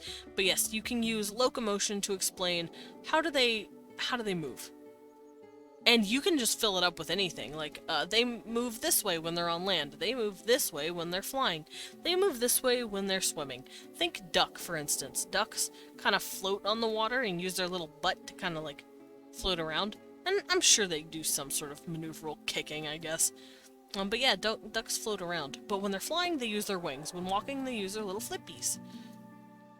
The streamer ended when someone else proposed. The streamer's like, I'm sick of this. I'm sick of getting married. And sleep cycle. They covered that as well. Down here. When they sleep and how long they sleep. But then I covered something that they don't reach. I do something called chromosomes. Chromosomes are naturally the XXXY, but it's not that hard and fast. There are some beings that have X and XX and then XY. I know ants only have X or XY. Chickens and birds in general have ZY. Females have ZY and males have ZZ. You wouldn't cheat on me, would you? So yeah, I write down chromosomes. Also, chromosomes can be explored in a variety of ways. And then I do something called sexes slash dimorphism. What are the differences between the sexes, if there are any differences? For instance, if they are hermaphroditic, there are probably not going to be any differences, a la snails. Snails don't have differences between each other because they're hermaphroditic. However, if you look at avians, most birds, like the peafowl, peacock males have huge feathers. Beautiful, big, bright, brilliant feathers. And then the peahens, the females, they don't have a whole lot of feathers. And that's because the males typically have a display role in both part displaying themselves to predators, either to scare them away or to even draw them in. While the peahens, they don't have any specific coloring. They're usually just a very dull brown. And that's because they need to hide. They're hiding from predators. They need to blend in. So, yeah, dimorphism can be nothing or everything. And it also depends on the sexes that exist. Because, like I said, hermaphroditic usually doesn't have a dimorphism, because there is none. But creatures with two sexes or more can have a huge array of dimorphism. Say peacock and nobody bats an eye. Say poopcock and everyone loses their minds. No, Amy. I mean, you're right. But back to dimorphism. I know lemurs also don't have dimorphism. You can't, and most cats, you can't really tell the difference between them. It's not even size difference. Like, some cats will have size difference, like the females will be a little smaller, but like lemurs, you can't fucking tell unless the one's literally spread side saddle in front of you, like, hey. And then I cover reproduction. They cover reproduction as well here, but I kind of go into it a bit more. I do stuff like, what is the insemination, gestation, birthing process, and a specific menopause stage, if there is one. Because remember, not every animal has menopause. Some mammals do, humans included, but others do not. And some animals, like chickens, have menopause. Chickens get menopause, which is fucking crazy. But yes, how do they get inseminated? How does it gestate? And what is the birthing process? AKA, do they lay eggs? Do they give live birth? All that good shit. And then their lifespan, of course. We have lifespan here and life stages. How long do they live? And then I have growth stages. Here, we also have life stages. I called it growth stages. Life stages sounds better. I might change that. Life stages. There we go. And I have something like, embryo and the fetal stage, the newborn and the baby stage, the toddler and the child stage, adolescent and teen stage, adult to elder stage. Now, this can be changed easily to embryo or egg stage, and then larval stage, and then to cocoon stage, and then to adult stage. So you could easily change these up. These are just defaulted to something that gives live birth, but you can change them easily. And then I go to ecology, which is actually what we cover at the beginning. Which is habitat. What are their biomes? What are the climate that they're in? And I believe we see that here. Planet that the being is from. This is your ecology. So, where are they from? How did the environment affect their evolution back then? And how is it continuing to affect them now? And affect whatever offshoots they have. Predators. What eats them? Prey. What do they eat? Boom. Right there. And then we have agriculture. What have they tamed in terms of plants? What do they grab? A banui. Yes, a banui. But agriculturally, what are they growing? Do they grow rice? Do they grow wheat?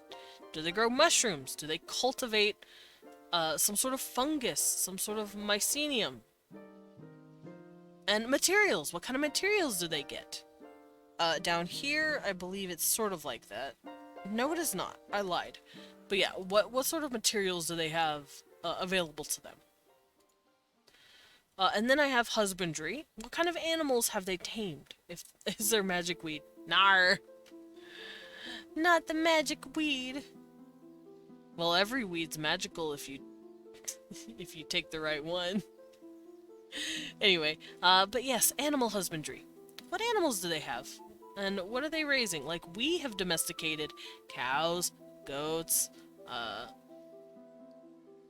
dogs, everything. We've tried to domesticate anything we can. And byproducts. What are the byproducts of this animal husbandry, agriculture, and material gathering? Here, do a mushroom about it. Yeah. Do a mushroom. But yes, what are the byproducts of these things? Do they get wool because they're taking care of some sort of sheep? Do they get some sort of milk from a goat? Period. And then finally, what is their diet from all of this? Do they eat the animals that they raise? Do they eat their food from their agriculture? Because, fun fact, I made a creature that's carnivorous. They don't eat their plants, not like that. It doesn't do much for them, but they do really like the taste of some things. So they have, like, spices and herbs that they've cultivated and grown. It's not because they get sustenance from it, but it's just, it tastes nice. So, how does it accumulate to their diet? And boom, that is how I did my species. Now, if I look at culture, it's a lot different, and we will cover all of that later, because we're going to be working on the magic system worksheet. I am very excited. But for now, I'm going to hop off. It is getting late, and I am also A little tired. How, Alright, so who we dropping in on? I'm feeling kind of spicy today. Oh, someone's having a debut! I want to drop on someone that's having a debut. Oh, he's really cute!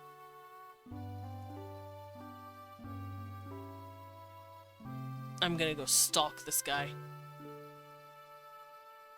Alright, let's go drop on someone. Few drugs, you go to hell before you die. Me, rip and tear. Yeah, you get to go see Himi. Alrighty, let's go raid this cutie pie. I think I've raided him once before, but it's been a long time. And I think he's Blue's art sibling? I think. Oh shit, I spelled it wrong.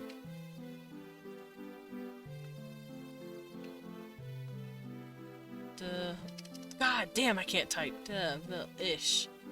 No. There we go. Let's go drop on this cutie. So, for those of you who want to send a raid message, you can send that. Oh my god! You could if I typed it correctly. But if you don't have my emails, that's perfectly fine. You can let him know a bat rave is coming. And let's go drop in on him in his debut. His debut subathon. And I will see you guys then. Tomorrow, we're gonna be... Here, let's hop over here. Oh yeah, she's huge. Himby big girl.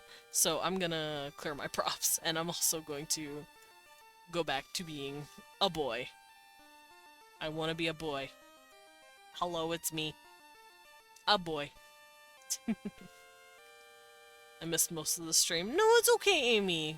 The VOD exists. You can always go look at the VOD. It's okay. We went over worksheet stuff. The big battler. It's me, the big boy. But you're a boy. I am a boy. I am here to be a boy. The buoy. Oh no. But yeah, I will see you guys tomorrow for some more gaming. It's probably going to be Cult of the Lamb because I want to beat it again. And I'm also preparing for its event. So I'll see you guys then. Goodbye.